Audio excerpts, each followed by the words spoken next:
Good evening, everybody. It's Monday again, February 19th, 2018. Welcome to the Stunthangar live video hangout. I'm Rusty, and this is Stunthangar. And as usual, the links are posted in the At the Bench thread on Stunthangar. And if you go to the main forums, stunthangar.com, then it's a couple of forums down below the open forum. And so you can get the link and either come in here and chat on video, or you can be more anonymous if you like and click the link for YouTube, where you can use the text chat box, either anonymously or not. It's your choice. So I hope you'll come and join us. And both links are in the At the Bench thread, both the YouTube and the video, and that's new. A lot of people haven't caught on yet, so we're still waiting for some of our regulars to come join us. And so the crowds have been picking up lately, and hope you'll come talk with us too. Bring us something for show and tell, or tell us what you've been doing in your shop, or where you've been flying, what you've been flying, what you've been building, or anything that involves tools and playing in a workshop, or hot rod cars, boats, planes. It's all good. Planes, trains, and automobiles. So we'll sit here and drink coffee until people start to show up, and hopefully we'll have some good entertainment until about midnight Eastern time, of course. I realized when I went back to watch reruns that I make terrible noises slurping my coffee while I'm sitting here waiting for visitors to show up. So I've got to try to learn how to drink more quietly. I hope it's not offensive to anybody. Human consumption noises. But anyway, it was a little cool today. Finally warmed up. We've had a string of 70-degree days, and even bounced off of 80 a couple of times. Been getting out to the shop a little bit. Still kind of hobbling, but every day I get around a little bit better and better, and pretty much work in my shop until I mess something up and pack it up and go back into the house. And yesterday's dumb adventure in the shop was I knocked a bottle of acetone over and poured it in the case that my electronic caliper lives in, and melted all the black stuff. I had to clean it all up.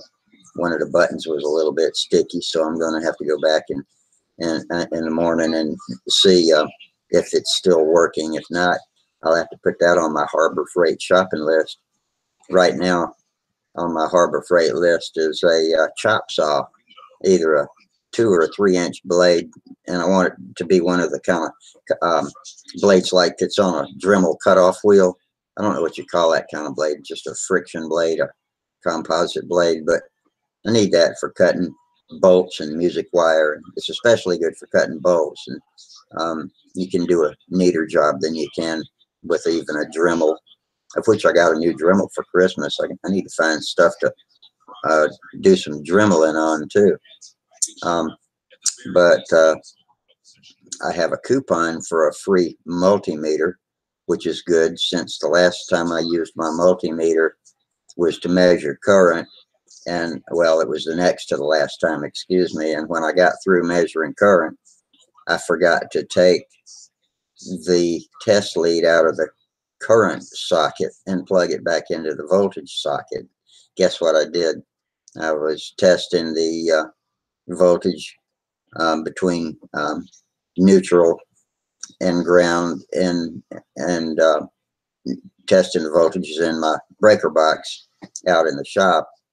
And of course the meter was just dead short with it being plugged into current, so it's a slag heap now. It was an exciting slag heap though. So that coupon for the free Harbor Freight multimeter might come in handy. It'll be a free Chinese multimeter, but nevertheless a multimeter. So I need to call up my buddy so we can go out there browsing and shopping and seeing what I want to buy myself for my birthday.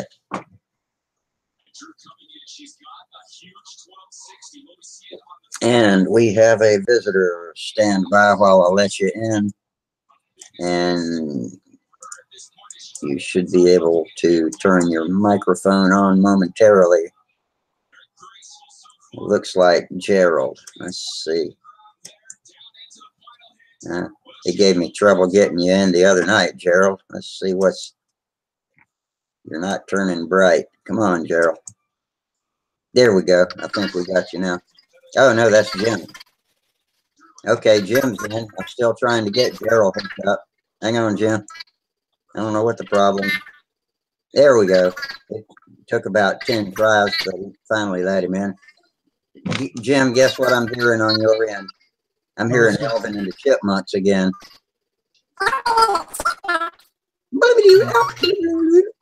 Yep. Is that what it sounds like to you, Gerald? Yeah, it sounds like Alvin the Chipmunk. Yeah. I don't know why it does it, but I don't know. Maybe a little percussive maintenance is in order.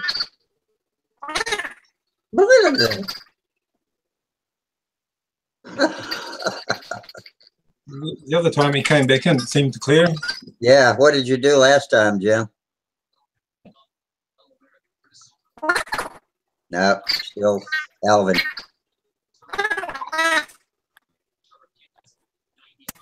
If it wasn't so funny, it would be hilarious. Yeah, frustrating. I see your twister in the background. You want to tell us about that?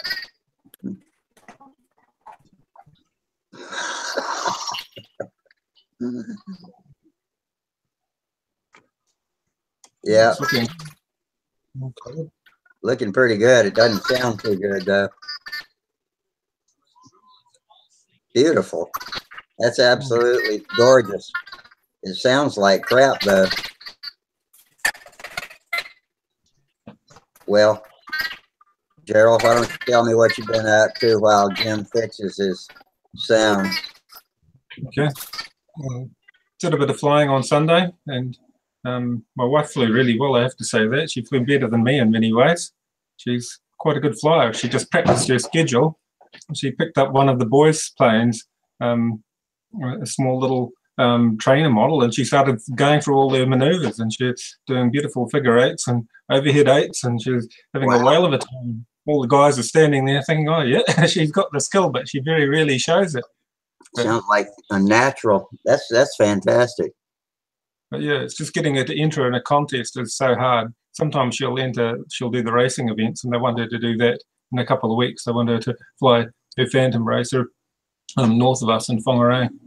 So hopefully she'll do that. But if I could just get her to practice her stunt schedule, get everything in the right order, she'd probably do a lot better than me. In fact, most people would do better than me if they stand out in the circle with her and call. I mean, that's allowed here. It's in the as far as the AMA goes, it's allowed for anybody to have a call, or even in an official flight, to stand in the circle with them, you know, and tell them what comes next.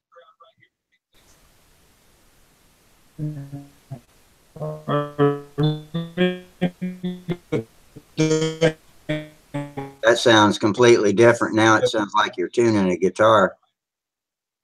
Or maybe that was you, Gerald. Speak to me, Gerald. Is Gerald locked up? Okay, I got two guys looking at me that I can't talk to. Give me a thumbs up, Gerald, if you can hear me. Your picture's locked up. Jim, you can hear me, can't you? Say something. That sounds more like a voice, but it's still more guitarish. I heard somebody's volume go way up and way down. Let me flip my control panel up and see what's going on with Gerald.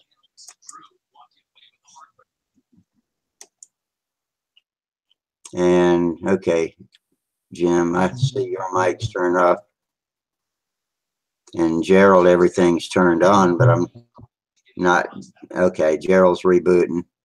Let me turn your mic on from here, Jim. Okay, say something now. All I hear is YouTube in the background. How's that? That's good. What'd you do? I just switched some controls in the settings. Okay. You just banged on them? Yeah, just changing it. Yeah. Well, see if it would work. You need to turn your YouTube feed off or either mute it, because it's repeating everything I say. And Gerald's coming back in now. Okay, Gerald, are you with us now? Are you getting any sound from me now? Now you are, yeah. Indeed. You just locked up on us for a minute there, but looks like I got you and Jim now. I guess both of y'all look locked up now. We have a storm coming through, so I wonder if that's affecting things. Internet isn't too great tonight, so maybe I'm better just to watch on YouTube. Maybe. You're okay right this minute. Try knocking your bandwidth down a notch. Maybe that'll help. It'll be jumpier, but maybe it'll hang on tighter. Okay, I'll give it a go. Remember where to go. We got it. You know how to do it. You just mouse up to the top of the video window. It's just above it, and you've got a controlled cog up there that you can click on and set your. Oh no, it looks like the cell phone level, signal level bars, and that's where you can change your bandwidth down or up. All right. Okay, Jim, are you with us? I see you moving. Yes. Oh, good. Okay, clear as a bell. Good. All right. Back to your wife flying. That's pretty fantastic that she can pick it up and fly it like that. But like, yeah, I was saying, you know, it's legal. I assume it's legal in New Zealand too, to have a caller stand in the circle with you and tell you what maneuver is next. Yeah, I've seen people do it in the sportsman flying, and she'd be flying sportsman if she chose to fly aerobatics. Yeah, but even experts can do it up here. So check. You just have to check with your CD and see what they say, or the event director. Well, Jim, you want to tell us more about the Twister now? Is it ready to fly? Yes, sir. It is. It's ready to fly, and I hope I get a chance to fly it this week. I was supposed to go to a contest last weekend in Dallas. Well, yeah, the weather was terrible. Yeah, the weather was terrible, and I wasn't going to do it. So hopefully one day this week I'll get to put some trim flights in. I hope so. Do you have a buddy to go out with you that can watch it and see if the wings are level and all that kind of stuff? That knows. Well, yeah, there's some folks here. None of them know anything about flying model airplanes, but yeah, at least they can observe and tell me if the wing's low or. Yeah, what the best thing to tell them is to find a dark background, like when you're flying into or out of the trees, and get an eye on the lines and follow the straight line of the lines and pretend like they pass all the way through the plane and out the other side, and use that as their comparison mark to see if the wings are level, and then find out if it's if one tip is down or up, find out if it is the same or opposite when you flip the plane over and fly it upside down. And then that'll clue you in as to whether it's tip weight or a flap tweak or that sort of thing. Sure. Yeah, and I hope, you know, it's got adjustable lead outs, it's got adjustable tip weight, it's got adjustable rudder, it's got adjustable tank height. Yeah.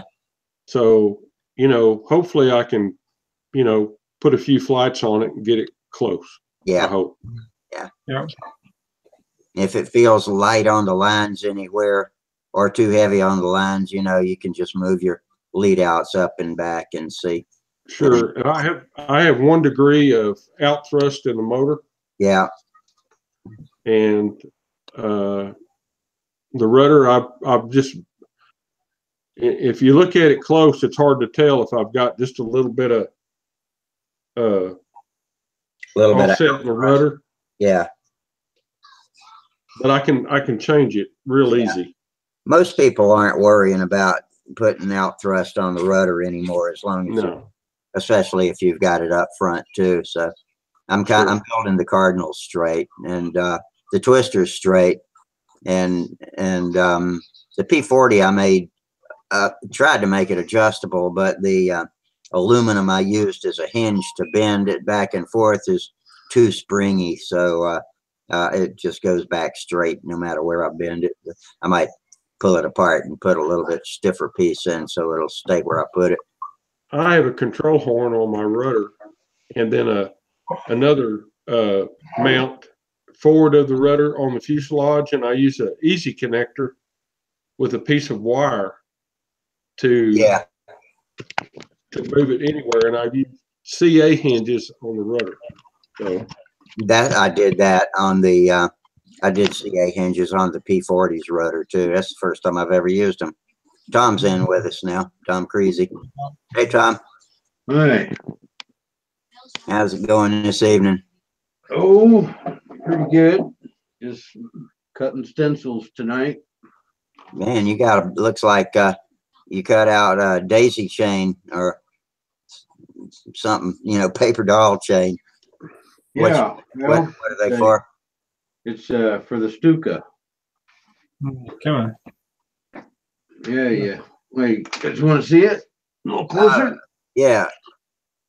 These are I see what the idea is now. there's the wing there. This is I'm gonna do the draw out the rudder. And then over here, that's the elevator. Mm-hmm.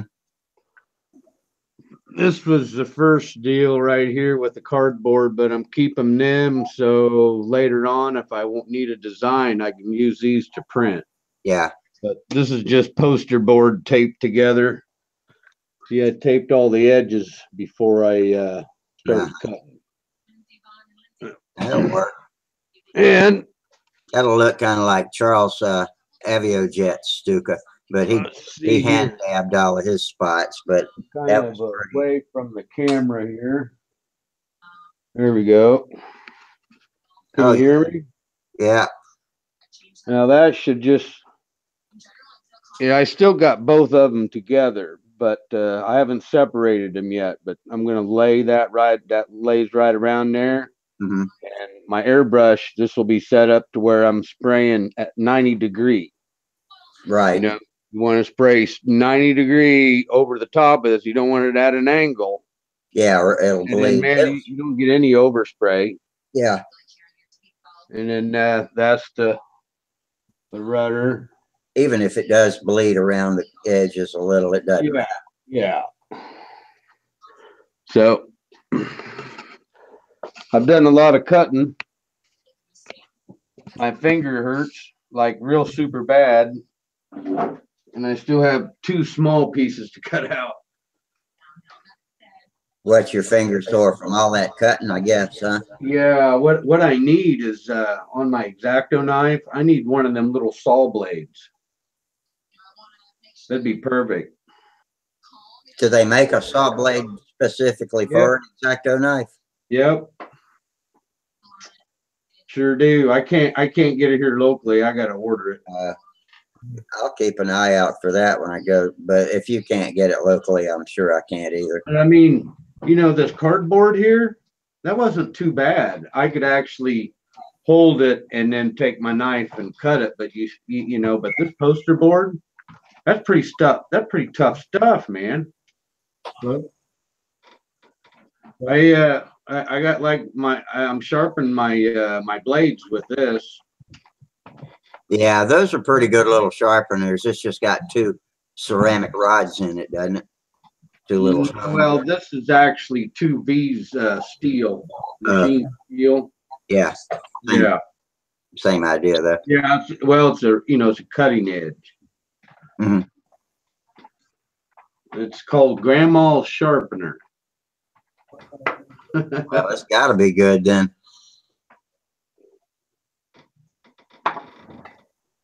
So I've been at. It takes me. Here's the wing. It took me an hour.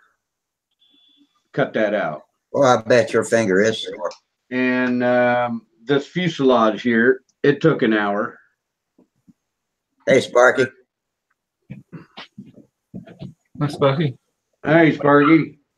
Hey, sorry, I didn't join you the other day. You caught me at a bad time, but I was building that all day Sunday. That's all right. Yeah. And we had a That's what couple of us drop in and watch him build. So, man, I saw the without you. I couldn't watch because I was doing the club newsletter. I've got a club meeting tonight, so I had one of the members call cancelling on me. But yeah, our meeting might be a little bit rough because we've got a cyclone coming through here. You can probably hear the wind outside my window at times blowing away. But, By cyclone, is that what we call a hurricane? sort of a tropical storm. Yeah, yeah. We've had a couple of tropical storms that have done a lot of damage here in New Zealand, but it's affecting the South Island a little bit further south from where I am. But we're still feeling the wind right now. So if my call gets cut again, it's probably the interference from the storm. I'm sure that's part of our problem earlier tonight when you were trying to get it hooked up to that wind. Is your connection underground or is it on utility poles? It was previously utility poles, but we've changed to a 4G wireless connection. But that's still subject to their own connection with the wireless. So, yeah. Satellite. Sorry, Sparky. They ought to make all this satellite. Yeah, some people have got satellite, but it costs a lot more for us here to get a satellite connection. The satellite's more susceptible to weather than any kind of cable, isn't it? Oh, How can the wind knock out a satellite? When we have storms and we're watching ball games and stuff or television shows on satellite, they'll lock up and stay frozen for an hour or more. Yeah, that's true. More than likely your dish. Maybe. I've got cable here, but the lines come overhead, so the trees will cause them to break connection sometimes. But it's pretty dependable. I hadn't had any complaints with my cable company. I'm using the computer connection on the same cable as the television too. Well, Jim, I was flipping your engine over. That thing is perfect. I mean, that thing was like brand new, never used. I got one from eBay today. First time I ever got burned on eBay. oh Thing no. is, oh yeah, rod knocks and it's terrible. No compression. That sucks. How much did you pay for it? $100, $98. Wow. It happens. I've been burnt on eBay, burnt on our local auction website. You get a nice tidy motor that's all cleaned up, and they're sometimes the worst where somebody's Look good on the outside, but inside's different story. What does he accept returns? I usually look for that when I'm buying, but not always. I don't know. I'll give it a shot. You never know. Yeah, Jim fell off. Yeah, I see. He had trouble getting on too. He had Alvin and the Chipmunks in his microphone again, but he got it straightened out. Does Brian Gardner make parts for the Super Tiger 35? I'm wondering if you can build it. And I'm bidding on a connecting rod. I think what the problem is I called Randy tonight, and that particular motor takes the 29 rod, and most people put the wrong rod in it. And I think that's what's done because one side of the rod is rubbing on the case. Oh. So, and the piston and sleeve, you know, basically, I'm just going to have to get another motor, really. Unfortunate, but you might have a few spares out of it, a screw set and some castings possibly. That's what I often see it. I just think, yep, I've got a few spares at best when something goes wrong like that. I got a C35 that should be here tomorrow. It should have been here today, but they didn't deliver it. The Combat 35 plain bearing motor for speed limit. Whatever. I'll get another G21. I'm watching a few on eBay now. Hi, Charles. Hey guys. Hey, Charles. Hey, what's going on? No, not much. We hadn't seen you lately. What's going on with you? Had a family reunion this past weekend. How'd that go? Family reunions. This was actually a lot of fun. Really good. Really good, actually. I've got a fun family, so any of that type of thing's always pretty good. But some people's family reunions, I just soon stay away from. Yeah, well, mine was it's a lot of fun. I learned some things about San Diego I didn't even know, just going on a tour bus with the family and all that, and the tour guide was really good. Oh, cool. Yeah, it's a lot of fun, and it's a lot of get-togethers, and we went and saw the movie yesterday as a family, the new Black Panther movie. Yeah, I've seen that advertised. What is that all about? Well, you saw the last installment with Civil War with the American Captain America versus Iron Man and those teams. Remember that? No. You didn't see that? Nah. Well, there was a new guy, at least new to me, and he was the Black Panther. He was from Africa. So this whole movie is about him and where he came from and all that. It's really good. Well, guys, I hate to run, but it's after 10 minutes after 10. I'm tired. I just wanted to come in and say hello. All right, Spark. I'm glad I caught you, Sparky. Hey, you too, Charles. My brother from another mother. I was waiting for that. I was like, he must be tired if he doesn't say that. Yeah, well, thanks for dropping in on us. No problem. You guys have a good time. All right. See ya. See ya. No. All right, the boss man's gone. All right, we can have fun now. The mouse is gone. The cat's gone. The mouse can play.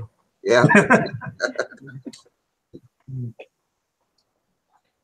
You haven't had a chance to do any flying with the family reunion? I went flying today, but it was not very good weather. I mean, we had high winds. The winds were around 16-mile-an-hour winds. Wow. So I flew my stunt plane once, and I was just hoping I can get it down in one piece once the engine cut off. And then I just took out my combat plane. And I flew that the rest of the day. How'd it do in the wind? It was no problem at all. It goes right through the wind, and it was a non-issue, really. Oh, that's excellent. That's where we all need a combat plane for those windy days.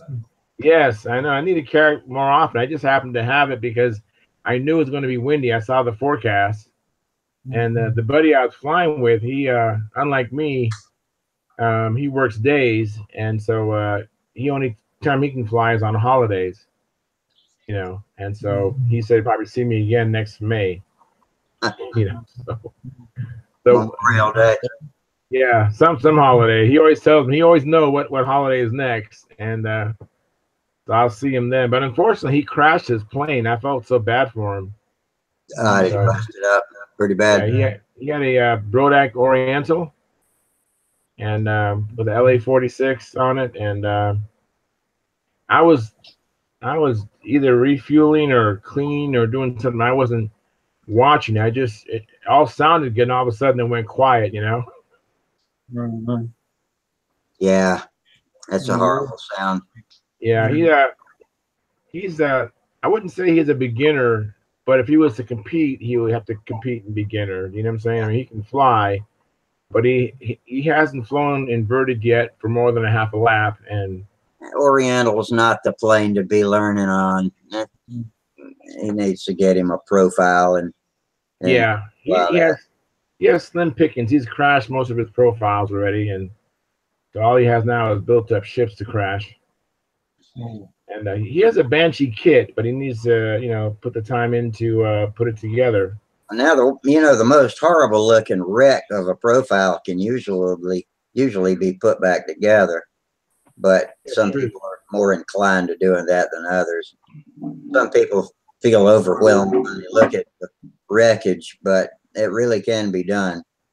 Oh yeah, I had a Banshee and I kept repairing it until I got sick and tired of repairing it. You know, and I'm just was trying to console him and going, you know, I wish there was another way, but the only way to get to be able to fly good is you got to crash and crash and crash and crash. You know, it's just it's just the process. You know, you really can't. Full fuselage planes, you know, are so fragile compared to the others that, yeah. Oh well. Yeah, so that was kind of sad. But you know, I actually scored today. Another friend of mine, his work has him so busy that he was trying to get rid of an Oriental, as a matter of fact, and it has a Brodak 40 on it. And I scored that. He was willing to sell that to me, and for a good price. And hang on. And unavailable. come on, let me mute this real quick. Okay.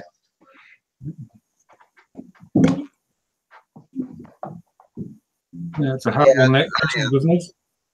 I wanted a full fuselage plane, and the Oriental was my first one, and I actually got a lot of flights out of it, and I think I won a trophy with it, but inevitably I always crash my planes, and one crash didn't quite put it out of its misery, but by the second and then the third, it was complete rekit. So I actually picked up this not new, but new to me, Oriental. I don't think it's ever been crashed. It has a Brodak 40, like I was saying, which I've been wanting a Brodak 40 for some time. You know, either John Brodak is out of stock, or, I mean, when they're on eBay, they disappear real quick. I mean, it's a coveted motor. And I wanted this particular one. Actually, this plane I'm talking about, this Oriental, I remember when the gentleman bought it. This guy, he actually was driving by us. We was flying. Probably about 4 or 5 of us was flying there. This is last year sometime. And he comes up to us and he rolls up and he goes, "Oh, you guys are still doing control line?" I go, "Yeah, we do it. We're here every Friday." He goes, "Oh, wow, that's cool." And I go, "Are you interested in getting back into it?" And he said, "Yeah." And so I said, "Well, why don't you come to this contest? It's a contest tomorrow, you know, in LA, a couple hours from here." And he goes, "Sure." So, I mean, he shows up there Friday. We introduce each other. I'm driving him to a contest the next day. And then we go to this contest, and they have like a get together in the evening. And the owner of the home, he happened to have that Brodak 40 with the Oriental. And so he bought that off of this guy, the owner of the party. And then, but his life changed. He can't use it. So I actually came into it now. And I'm pretty excited. I've flown it once. I don't remember how it flew. I flew it over a year ago.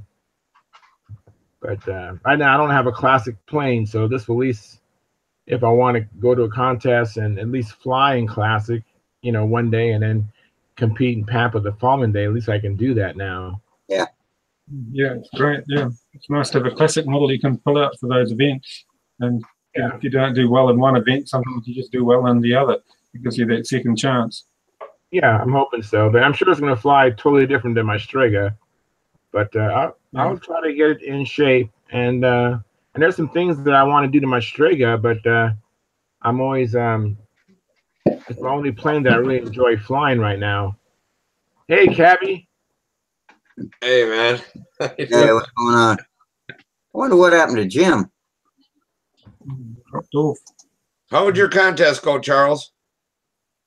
Oh, very disappointing. I think I think it was time. I think, I've maybe on a few occasions I've actually probably flown better at a contest because my focus is so much sharper and crisper at a contest because I just get really into it, and when I practice, I try to replicate that same focus, but I never can replicate that what I experience at a contest. But so in this particular case, I didn't fly my typical flight. I didn't fly as good as I normally do. I even had a competitor who's seen me fly before, and he goes, "I've seen you fly better than that," And I said, "I know. I just had a bad day. I took fourth place at the Southwestern Regionals. That was last month, and I don't want to make excuses. I just did not fly as good as I normally do. I don't know what happened. I mean, I have an idea that the Tucson is higher elevation, the air is thinner. It just exposed. I have a problem with my Strega. It runs a little bit slower on outside maneuvers, but in the air, the air where I fly in, it's heavy enough that it's not really a factor. But in Arizona, when I was doing the vertical 8, when I went to the intersection and the motor started slowing down, it seemed like the plane actually started to sink just a little bit, Yeah. Because it's a heavy plane and you're above 45 degrees, and gravity is a strong force above 45 degrees, right? Yeah. And so it kind of changed the shape of my top maneuver. And but I found myself giving inputs that ordinarily I don't do. I don't ordinarily bobble a corner or bobble the reverse wing over. I did some things that were just uncharacteristic. I just had a bad day. But you know what? It took that. Now I'm really seriously working on my engine run, trying to equalize it so it runs the same speed, inverted and upright. Particularly in rounds, it seems to be the same speed inverted when it's flying flat and just level flight, but during the outside maneuvers, it seems to slow down. And so I'm trying to address that, but it's not like a lean sag, is it? It doesn't seem to be a lean sag.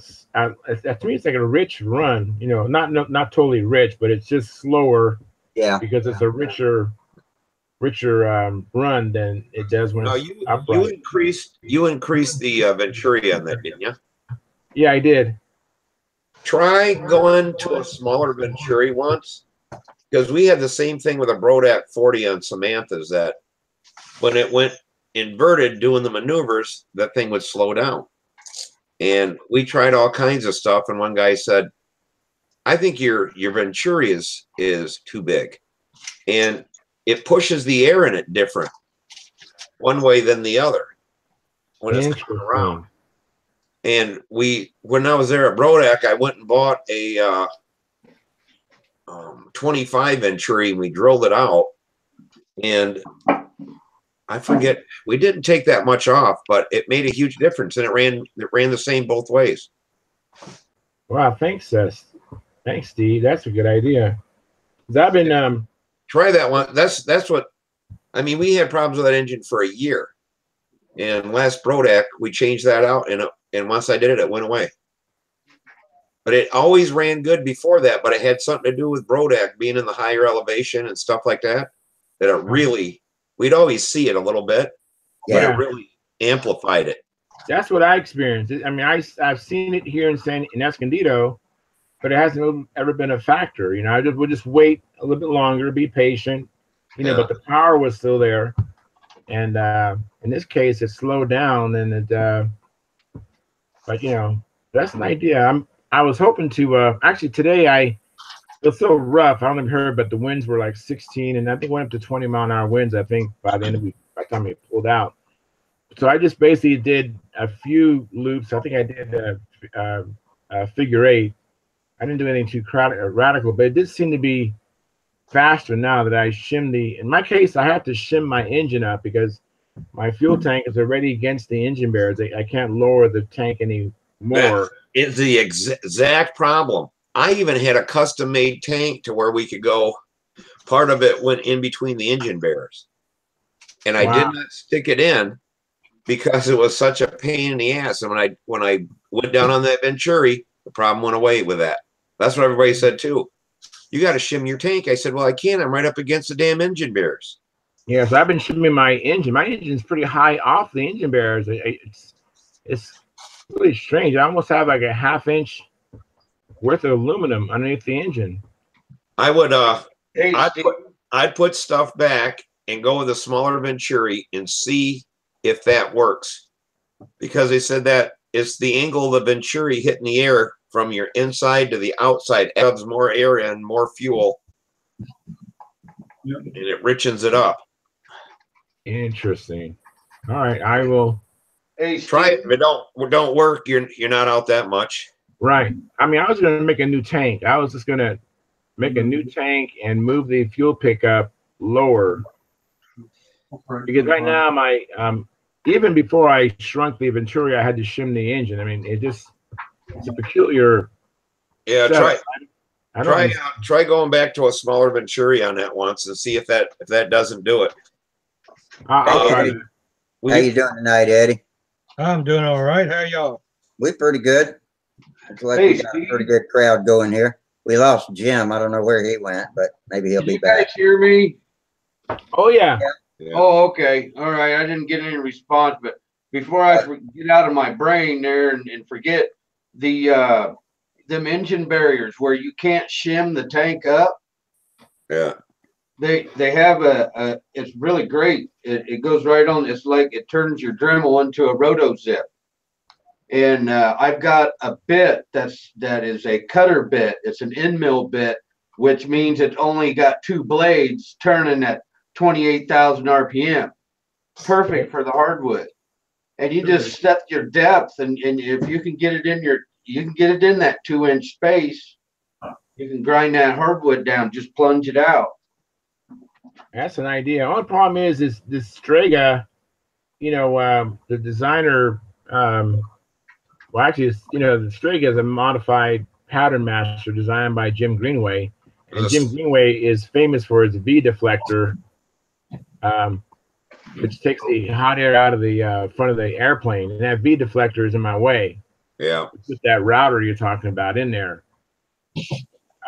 I mean, I guess I could cut that all out so I can see the engine bearers, but the engine bearers where the fuel tank is, I really can't see them from top down. I only can look down into the compartment from the side.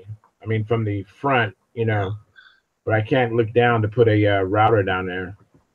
What are you doing, Tom? Origami? That's what he's making. Daisy chains. Daisy chains? Is that what it is? Camouflage stencils for his. Yeah. It's I'm making it's a new lingerie thing there. Oh. I'll be back here in a minute. That's an image I could have done without. Thank God he had on shorts. Yeah. Hey, Rusty, the El Diablo I was talking about last time? Yeah. I pulled out my blueprints. I don't know if you'll be able to see it good or not, but I'll try to get I don't know if you can see it or not, but Yeah, that's pretty clear. Yeah, it's got the one large scallop on the wing, and then the stabilizers. Stabilizers got the same pattern on it. Yeah. Very nice. So okay, yeah. But like I say, I've only seen an image of one. I've never seen one fly, but I thought it looked pretty cool. So I thought I'd give it a try one of these days Yeah. If you can get on that looks like it's just a simple square body, built up body, so it's not having to preform any bent. Yeah. What's that classic event there in Arizona? What do they call that? Vintage Stunt Championship. Yeah, BSC. BSC. Yeah, if you get pictures off of that, there's all kinds of El Diablos there. All right. Yeah, I was like I said, I thought it looked cool. I thought it'd be something I interesting. think that's old time, isn't it? Qualifies for old time. I guess. Yeah, it's flapless and stuff. I think that's an old time. if you go there to that vintage stunt championship, look for pictures under old time. Yeah, all kinds of El Diablos. Yeah, I got those plans from Uncle Willis on Facebook. I mean, not Facebook, eBay. Oh, okay. I found it on there, and he's no longer selling his plans, but he had, I don't know how many hundreds of different plans, and I bought a bunch of them from him. I got the El Diablo, a Stearman PT-17, the Newport, a Fokker, several biplanes, and then I've also. One thing is, RSM builds the El Diablo if you want to just order like the rib kit or. Oh, really? Yeah, you can order just ribs from him and stuff like that, and then do all your other stuff. Oh, well, that'd save me a lot of time.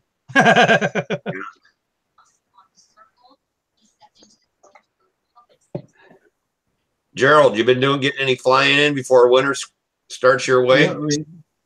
We had a good flying session on the weekend. For a stunter that had a similar problem to Charles, and it's a Fox Hawk, and I was going to use a Fox Hawk in my new Magnum, but the fact that you've got a set Venturi size of like an 8mm Venturi, and it seems like it's too big. I've got suction problems, and I was having a very similar problem to Charles, playing around with the tank height, but not really getting it right. It kept going too rich when I was doing my outsides and inverted, and I've always fiddled around with it and haven't really I haven't worried about it but then I was flying another model at a previous contest, and I just thought, oh, this Hawk is terrible compared to my LA-46.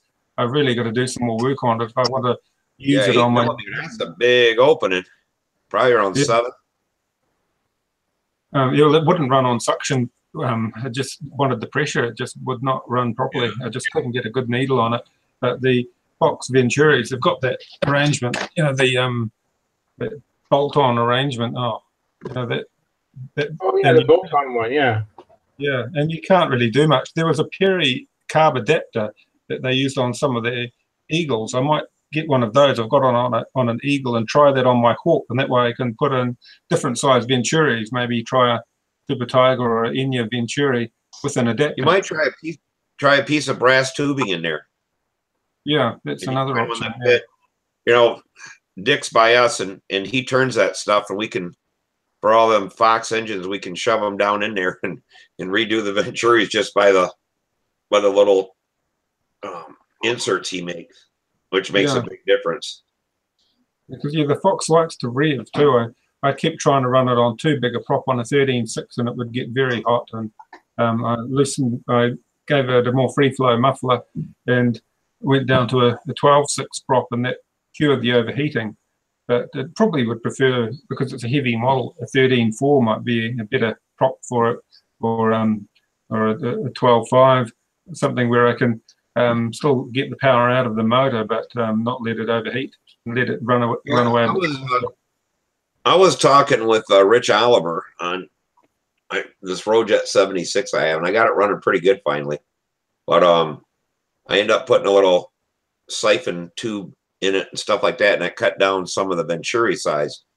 And he was saying that a lot of guys they run the same size Venturi on a 40 as they do a 76. He says that about David Fitzgerald too on his 75 PA. It's just a 40.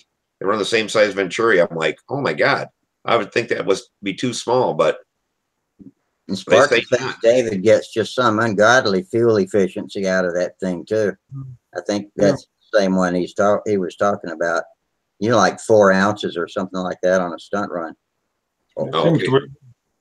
Seems to work well, that formula on an LA, a very small Venturi. They often use the 25 size Venturi, and they get that really nice steady run, very strong suction. And I think that's possibly a problem with a lot of the Foxes that over Venturied, especially the 40's got the same Venturi as the 78 or the 74. They've all got the same fixed Venturi. That same Venturi is the same size. Yeah. So some people hold them out, and I've tried JB welding them up, but it's pretty inconsistent. Brass tubing will probably be a better one, or some aluminium tubing. And or aluminum tubing, anything. Yeah, if you could get something to fit in there, and just take up the volume. Yeah, just neck it down. Yeah. It's funny because Now I've the run other thing I did on that 76 is I took and put pantyhose with a little O-ring, and so that'll cut down on the amount of air goes in also. Yeah. And Yeah, get it, and I noticed, filter. yeah, and it works like an air filter also. You know, Yeah. so Well, it that's- does both jobs. But a lot of the guys, they make theirs a little, you know, they'll make them a little bit bigger, then put pantyhose over it so they get the right amount of air in and still have a little bit of a filtering effect. Yeah, And you can well, that's that an way easy. too. Yeah, because to change anything on the Fox, you've got to unbolt the motor to undo the Venturi. You can't get to those two screws unless Right. you undo the motor. So the stocking pantyhose would be an easy fix that you could try on the model without pulling anything off. But, Yeah, you know, on that 76 to get the Venturi size down, I think I had 4 pieces on there. And the thing, it just started running a whole lot better. So I'm going to go back to another, you know, because I bought I got the motor used, and I'm going to go back to the Venturi heat sensor with it, and then work from there instead of doing the opposite way. Someone drills it out, and then you're trying to figure out why the thing. Yeah, I have a Thunder Tiger that was on my shoestring Thunder Tiger 25 that it had way too big a Venturi, and I put pantyhose on it, and it swallowed them halfway through a flight. Oh. So I had to get some. Actually, got the hemostats out and was able to reach in there and pull it all back out. I got the whole thing.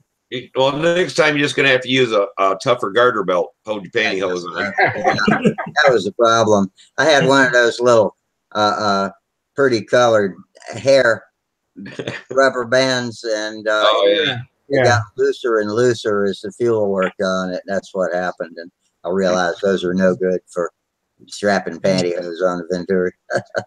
There you go.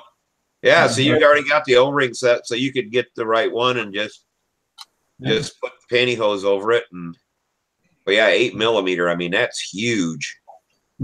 It's funny though, because I've got I've used the Eagle, the Fox Eagle, the baffle one, the early baffle one, but it has very different timing. And with the standard Venturi, they run quite well. They seem to perform quite well. But the Hawk's got quite radical timing. It's got like another 20 degrees exhaust timing on it. And I think that the Hawk was really designed as a pattern motor, and it would probably be happy with a pipe. So I think it just doesn't have the suction that the earlier Eagle, which was a more mildly timed sports motor. Yeah. So I use an Eagle on I've got one on my ME 109, and I've got one on another old profile that I sometimes fly. And both Eagles are a much more tactable motor. They don't have the power of the Hawk because the Hawk's got the Schnell porting, but and the Hawk's obviously got more radical timing. But yeah, just different. Same Venturi, different motors. But I suppose you get that same prop on different motors and a very different run. Yeah, I'm trying to find I got to get a muffler for my Hawk. I finally found one on eBay, and I got it at a pretty good price, but it was without a muffler. So I just got but I guess it's the same muffler that'll fit on the Eagle and stuff like that. I just got to get on eBay and look. Yeah. The only thing is some of the early Hawks have got, or some of the early mufflers have only got 2, where is it? I've got one here.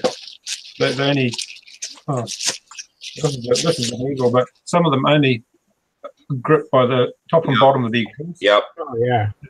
And then others have got the mounts on the sides. So if you get some mufflers that only grip top and bottom, it's probably more critical that you've got no vibration or you Loctite the screws, because some of the motors that have only got the 2 bolts, I just find I lose my mufflers or they come loose. So if you can get one with the 4 bolts on it, that would be much better.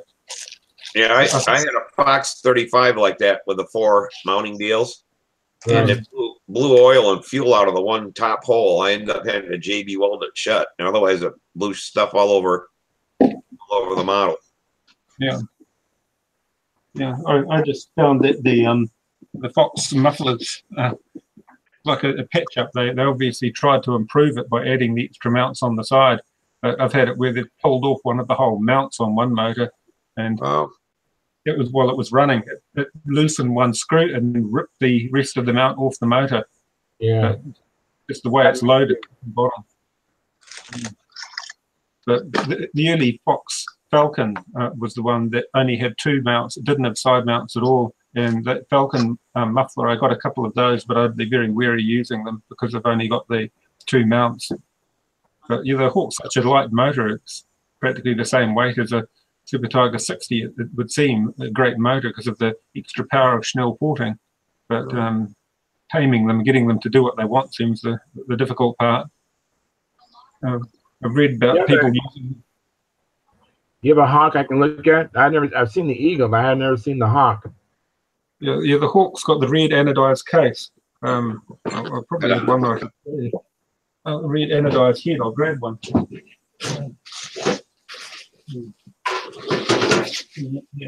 Yeah, they actually had the they have what, a cast iron cylinder, right? Yeah, there it is. There, that was the one I was going to use on the Magnum. Wow, it's a nice looking motor. Yeah, they're very light, but the cast iron cylinder. Some people say you should take out the paper gaskets and put in like a copper gasket, or use a one of the gasket substitute liquids. I think there's a Loctite product you can get to get rid of the paper gaskets because they form out like a heat dam, and they can't dissipate the heat from the cylinder into the head or into the cases easily. So, Well, that's something Is to think about. that a stock muffler or is that an aftermarket muffler? Yeah, that's the stock muffler. yeah, that's the muffler with the mounts on the top, on the sides, and the top and bottom. So that's got all 4 mounts on that muffler. Right. Yeah, I've only it actually goes over the exhaust stack too, right? Yeah. Yeah, some of the mufflers belt up flush. They've only got the 2 mounts, the Hawk, the Falcon ones, and they're probably the ones to avoid if you can get one with the arrangement where it goes over the stack. I'm sure it would seal better and hold on a lot better. Interesting. Now, does that plug and play with the Super Tiger 60 as far as the holes on the engine lugs? They'd be very similar. It's a very narrow case. It's quite a compact case. It's a plug and play with the earlier Eagle, like the one I just did earlier. They're the same, but when you go to an Eagle Mark IV, it's a much heavier, bigger motor, or Eagle Mark III. But the Hawks got a very I can't remember how many ounces, but they're very light compared to any other Schnell motor. They're leagues ahead of a lot of the other motors of that era. Mind They you, got a now lot that, of power. I ran mine. Yeah. Mine's an RC motor, and I ran it on the bench. And once I started getting it broken and stuff, I mean, talk about a nice idling motor and everything else. I mean, that thing really seems to have a lot of power for a 61. And I bought it for I was going to put it in a RC model, but I haven't did it yet because I haven't finished the RC model. But Hey, Eddie, I wanted to check, make sure you do know when somebody's holding something up to the camera for you to look at like that. If you click on their thumbnail at the bottom, then it expands that and locks it so it doesn't keep flicking in and out. Yeah. And then when you're through, you just unlock it the same way. yeah, just be careful if you click on my picture; it may scare you. But Yeah. Same take here. you by surprise, real quick. Go! It's that damn cab driver, not Charles. Yeah. That's funny. Oh. Yeah, I missed you guys Friday night. I fell asleep and woke up at 2:30 in the morning. I got home and I was outside. It was cold, and I ended up working till 7 o'clock at night. And I got home about 8, and I'm like, yeah, about an hour and a half, I'll jump on at the bench. And I covered up, laid there on the couch, started watching TV. I was done. Yeah. You probably need to sleep in a hurry. must have needed the sleep though. Sometimes it's the best thing for you. Yeah. Well, sometimes I get cold and God, it seems like it's hard to get warm, and I'll just cover up with a blanket and stuff like that, try to get warm. But I think it's all in my mind, because once you come in and you get warm, you should be warm, But Where are you at, Steve? Michigan. Ah, yeah, it's a little cool up there. Yeah, well, I stay up way too late. After I finish doing these shows, I turn it off and have to chill out a little bit. And by the time I get to bed, it's way later than it should be, like 1 or 2 o'clock in the morning. And invariably, I have to get up early for some reason or another. Like I'm trying to change my ways and get more sleep, but I hadn't succeeded yet. How's your hip doing? You starting your dancing lessons back up yet? I spent most of the weekend without even using the cane. Oh, very good. Now I'm sore as a son of a bitch. But no pain, no gain, I think they say. Yeah. So, but I did. I walked back and forth out to the shop and all around the house out to get the mail. You know, went out and filled up the bird feeders so the cats could get something to drink and stuff like that. And I was just walking around all day, Saturday and Sunday. Not so much Sunday, but a lot Saturday. And it was really good, really nice to be able to comfortably walk again. But today I'm hobbling. I have to rock back and forth and go, ooh, ow, ow, ooh, oh. And so I'm back with the cane in my hand today. But I'll be glad to get off of it because it's killing my hand. It's exacerbating the carpal tunnel, you know, all that pressure always on it. I imagine, yeah. Ever since October, you know, so. They've been advertising a thing on TV. I don't know. It's like my mom. She has a walker when she first gets up and gets going or whatever. Yeah. Well, they make one now that's a stand-up deal, and your arms are up high. You're standing straight. Yeah, my father's got one. Wheels, and you can it'll actually roll over ground and stuff like that. And it shows these people walking through yards and stuff. That's a lot better. I've just got an indoor walker with what must be 5-inch.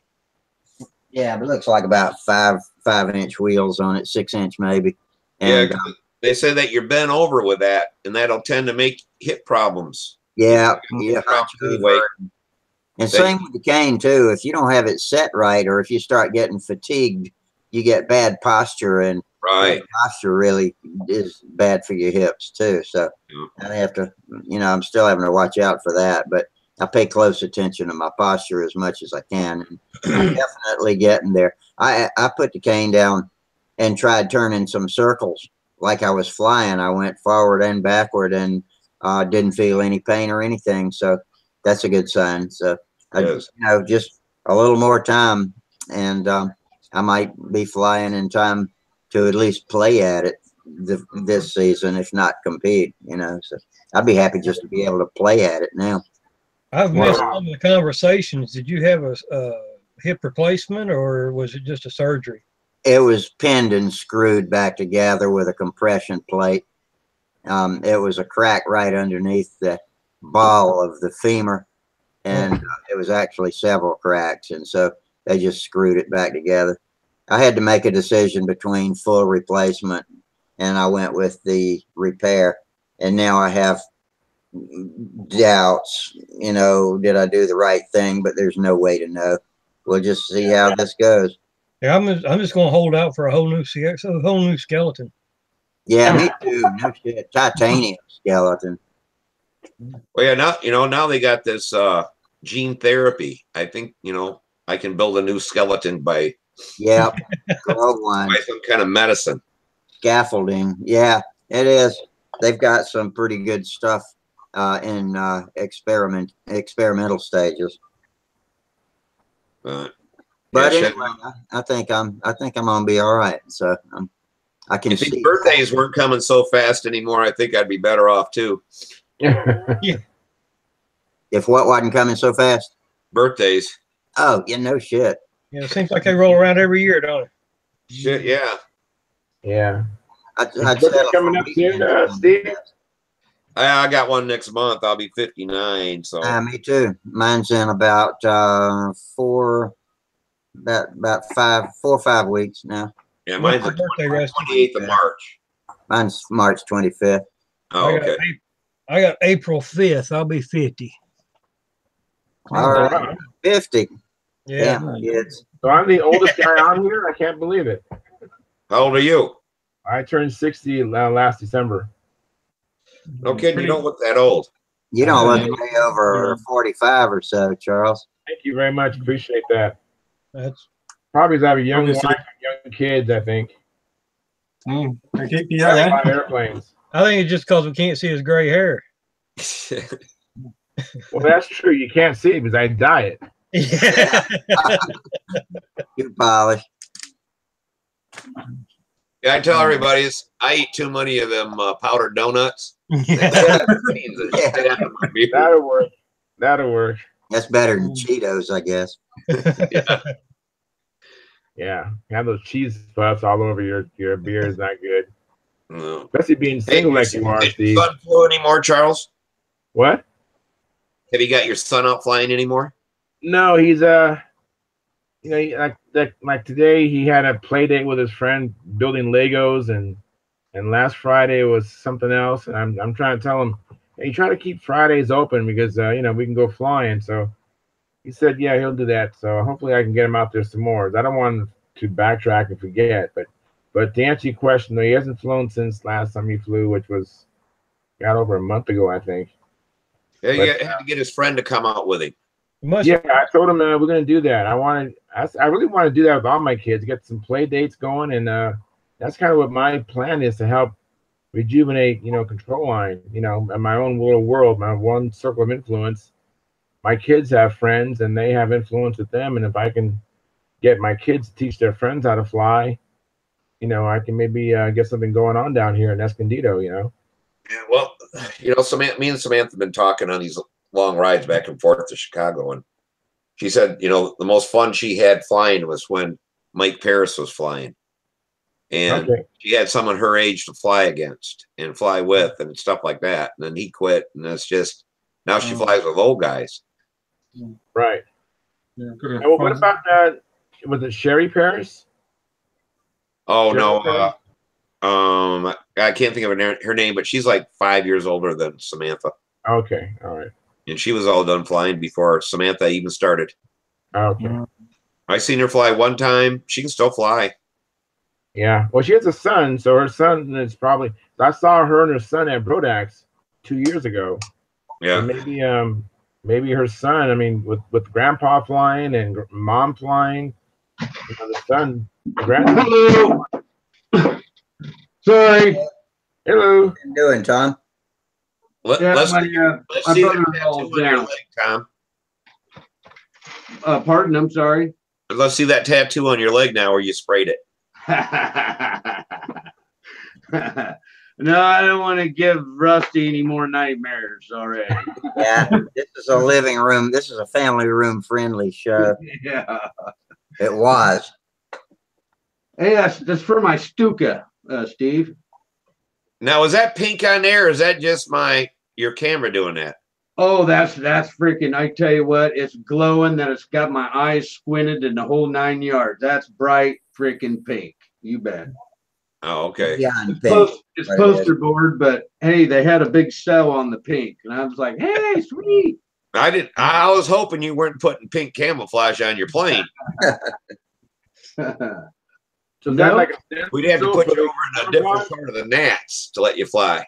Yeah, it'd be like, you'd be like, man, Steve, why are you way over there? Hey, I don't know that guy. No, I don't know that guy. It was a pink airplane. Be like Samantha, pink and purple airplanes. Yeah, my wife's got a pink shoestring up on the wall with Tigger on it. Oh, I have to drag it down, but it's hard to drag down. But yeah, it's pink and purple. You need to lift the camera up. Can you lift the camera up? Oh, probably easier to get the plane down. Oh, no, don't go that way. Or the calendar, whatever it is. So did you ever I missed last week. Did you ever get that plane all balanced out, Tom, with the muffler and? Oh no, I haven't yet. I put a cigar on my pilot. Yeah. And my pilot's too far forward into the windscreen, so I want to bring him back out, bring him back a little bit, and then put my canopy on there. And when I do it, I'll do it on the show. I'll check it out then. Oh, okay. Yeah, I missed Friday, so I didn't know if you already checked it out. No, I am curious though.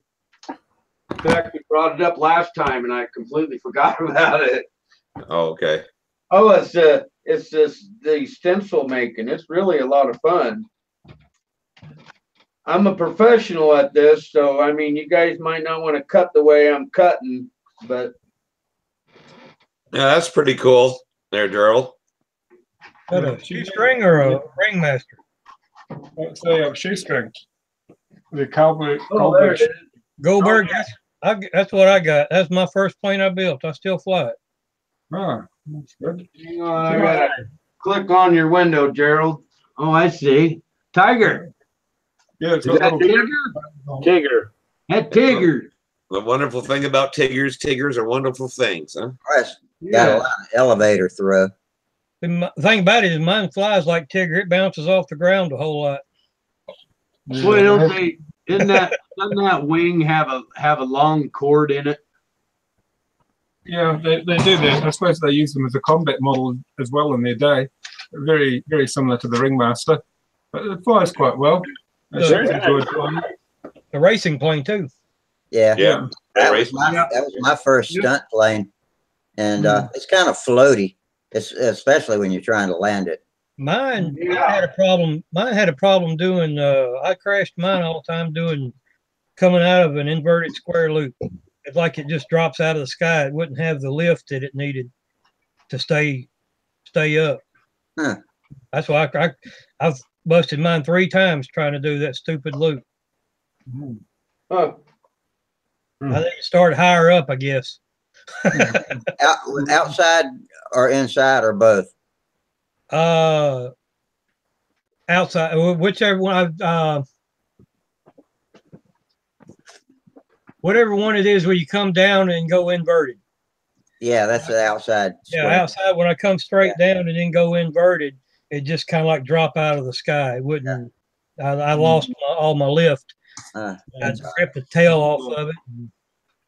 I hadn't done that much full pattern flying with my shoestring because that's what I was using for beginner. And when I graduated, I just hadn't flown the shoestring that much, except for when somebody comes to the field and needs to borrow a plane, and I'll take the shoestring. Mine does okay, except for that pattern. I mean, everything else is good except for the outside square.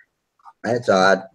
That's a plane as tough as nails. So I've clobbered the ground with it a few times, and it never hurt. Yeah, I have too. Okay, Gerald, what you got up there now? The shoestring, but it's my kit bash shoestring to make it look like a P-47. I built that years ago. I think I built that in about the mid-80s, and it wasn't a tight. You couldn't pull square corners with it, to save itself. But it was a good muck-around model, and we built a number of a similar size, and we used them to do mock combat for school demonstrations. I've got another one that's similar, but it's a Kawasaki head. They got whacked into the ground many times. Is that a Max S35 or something on it? Yeah, 25 on that one.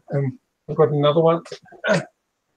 There's its buddy with the Japanese roundels. Oh, yeah. Supposed to be Kawasaki hen, but they're all shoestrings underneath. Okay. Very nice. And then there's one more. And that is my my camera's attached to it, but my Air Cobra is based on a shoestring wing as well. So 4 shoestrings, basically, all still flying after many years. Wow, that's good. And one with, this is Samantha's wing. Hey, yeah, I seen I was on Pampa today. Let me see it again. Yeah, looks nice. Very nice. Here's how where the parts go and then attach the wing. Yep. And this is the Vector? No, this is a Sammy special. It's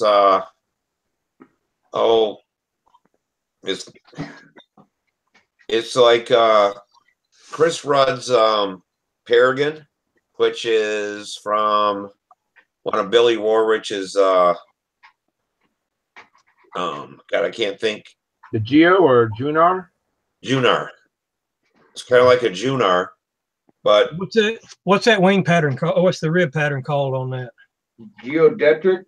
yeah, geodetric, or they call it something else too, and I can't think. Truss? They call it geodetic without the R actually. Oh, geodetic. That's true. Yeah, I'm that's sorry. a Warren Truss.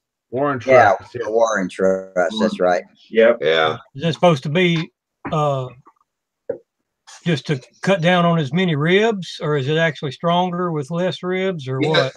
Yeah, this thing is just really rigid. Yeah. It doesn't allow it to twist because of how the ribs are The truck going in this system, yeah. instead of straight. Those cap strips help with that too, I guess. Yep. Yeah. My cardinal would be the Cap first thing strip I that felt. act like a strong back. Yeah. Then in the side there, they got a lot of front ribs or half ribs or whatever. Yeah. I see. But yeah, while we're here, before we go back next Sunday, get the wingtips all done.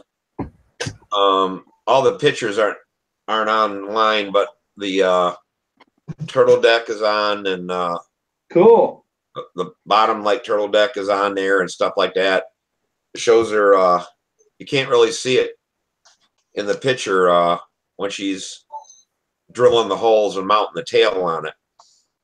But hopefully, it's going to be pretty much complete next Sunday, I would think, so we can get it and start finishing it. That man, to me, I think the finishing takes longer. It does. That's why I told him we got to, we got to get that thing home, and we'll have as much time in finishing on it as. Yeah, I mean, yeah, I think to bone it out, you got to wait 4 to 8 weeks to be able to bone. Yeah. So you're going all dope, or? Yeah, all Randolph dope. Yep. So we'll get some coats of dope on it and get it ready for silk span. Yeah, that's pretty cool, man. This is going to be a memory she's going to have for the rest of her life. Yeah, I got a good deal on tickets. I kept looking, and him and Han and stuff like that. I didn't want to let loose $1,800, and I found some for $15. And this weekend I was messing around British Airways. Through British Airways, I got a ticket for $11.80. And it's a straight shot from Chicago O'Hare there over to Paris. On the way back, we got to stop in London and stuff. But it's an extra 5 hours on the trip. But I figured that, for $600 and some, I'd do it that way a piece. So it's a $1,200 savings. Just in that alone. And come to find out, it's ran by American Airlines, and it's the same flight that Chris Rudd's on. Yeah. But he got his through American. I got mine through British Airways. So I don't know what name's going to be on the airplane, if it's going to be American or it's going to be British Airways. Just contract it all out these days. I don't know what you'll be going on. But I suppose you're going off the price. That's the main thing. It must be expensive accommodation in Paris or in whereabouts in France do you have to go? Yeah, we're landing in Paris, and then we got to go to Landry or land something. I never remember the name of that town we got to go to, but it's about a 3-hour drive from Paris there. So how many days are you in France? Pardon me? How many days are you in France? 13. Oh. Have you done some research and going to see different things while you're there after the event or anything? Yeah, she wants to see the Eiffel Tower. I want to see the Louvre. I go a lot, so I figure that's a good place to be. The Louvre, yeah. If you go a lot, that's where you need to be. Yeah. Well, you're going to say you're a great artist there. But, You don't have high expectations, right, Steve? Huh? All you want to move, you don't have high expectations. You're easy please. I'm like, damn, since I had prostate cancer and had part of my bladder cut out, that's a good place for me to go. Yeah. Can't believe they have a place for us old guys. Yeah. There's my shoestring. Oh, let's Oh, see yeah. what you got there, Eddie. Oh yeah. I'm trying It's to been lock it in. recovered. It's been patched up a few times. Very nice. But That's I a don't know nice- if you yeah. can see the needle valve. Yeah. Oh, Remote needle on it. It's a remote needle off where it's down below the fuselage, Yeah. because mine seems to fly it wants to land upside down more than it does on its wheel. So Yeah. I kept breaking those Fox Yeah. 35 needles off. And soldered a screw to the top of it just below the top of the fuselage, and that's saved it. Well, if I hadn't found that one, I was going to drill it out and put a McCoy 35 spring loaded one in there, Yeah. because my dad's got his Cosmic Wind that he built back in 62 that I still fly with. It's got a Redhead 35 McCoy on it. I haven't replaced anything on it yet. So that plane's a flying son of a gun. Yep. It used to be my mom always went to garage sales and stuff, and we'd always put in our orders, me and my brother. Oh, one time we were shooting trap and stuff, and it's like, Ma, find us a reloader. I'll be damned, about 2 days later, she came back with a reloader. For shotgun. That she paid like $12 for. And mom's special, no doubt about it.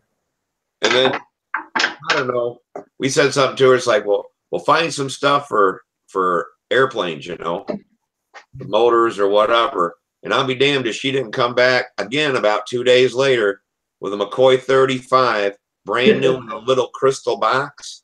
Wow. And she paid $3 for it. Wow. Boy, that's a special mom.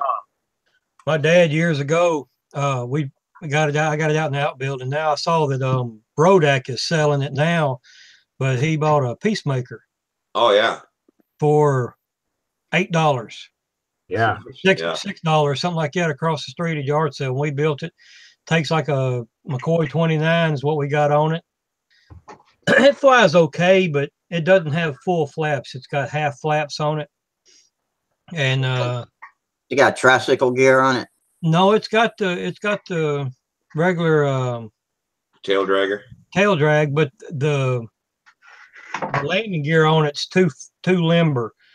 If I was to redo it, I'd go back in and put some stiffer landing gear on it, because it wants to do the splits every time you land. Yeah. Oh, yeah. One splay out. Yeah, I hate that. As a matter of fact, we tried.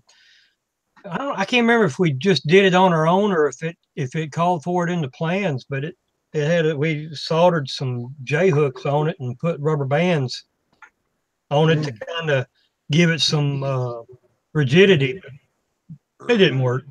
Well, what I do is I get me a little piece of music wire, and it doesn't have to be all that heavy of music wire, and bend it at like 45 or whatever them things, 33 degrees or whatever. Then I wrap it with wire and then solder it, and that'll keep them from spreading. Make a strut out of it, a support strut. Yeah. Yeah. I thought about doing that too. Very good.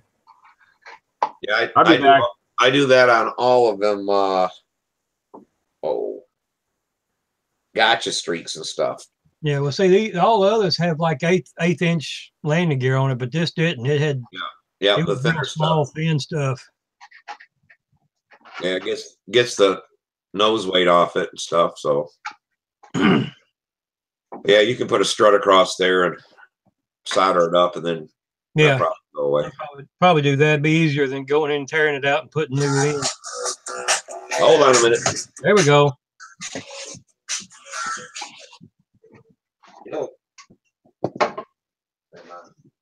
Looks like Charles has turned off his mic and camera. You're rich? Are you rich? How does everybody store their airplanes? Mine from the prop, Very well. a piece of rope and a hook on the ceiling. Yeah, because I probably got mine hanging wrong. I got mine just resting on the wings. It's probably going to, over years' time, it's going to sag them, but I made these. I don't know if you can see it or not. It's a Oh yeah.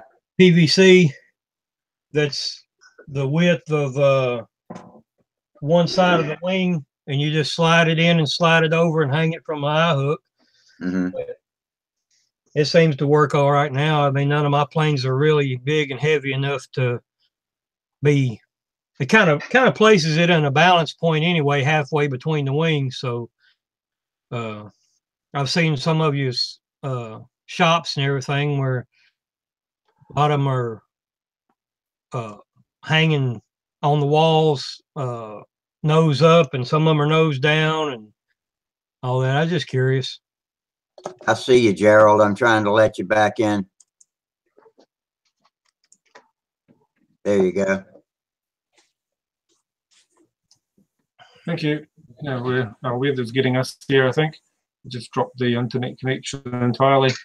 Yeah, I recognized you as new, and I had to click you back in. So.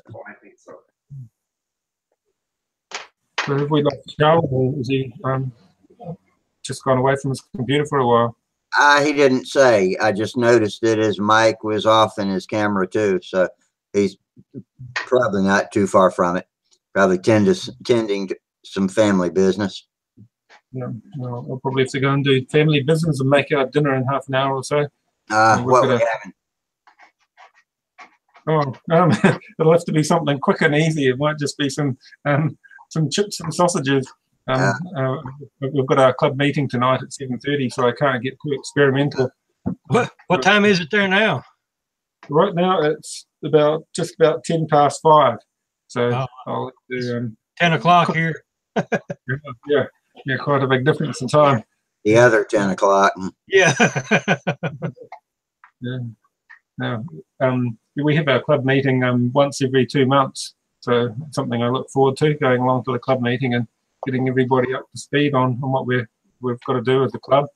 We've got on a school display, organise that, and we've got some other contests before the end of summer. We've got to see who's attending and get our subscriptions all organised like we have to do for a fee, so we're all insured and everything.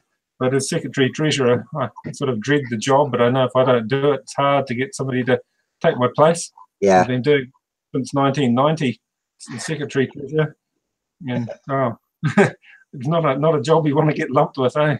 All I have to do is the newsletter, but it sure is a chore. But I once I've done it, I'm always proud of it. I try to do a pretty nice newsletter. So send me a copy of yours too when you send it out.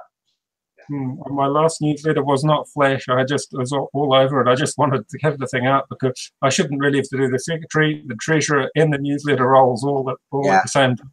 Sometimes I just slap a small one together, and I think the last couple of months have been that way. But then I like to show, especially when I'm getting a lot of pictures from our members that are flying and have something to show. I like to put all of that in it. If it's far too far, you can change the date. What'd you say, Eddie?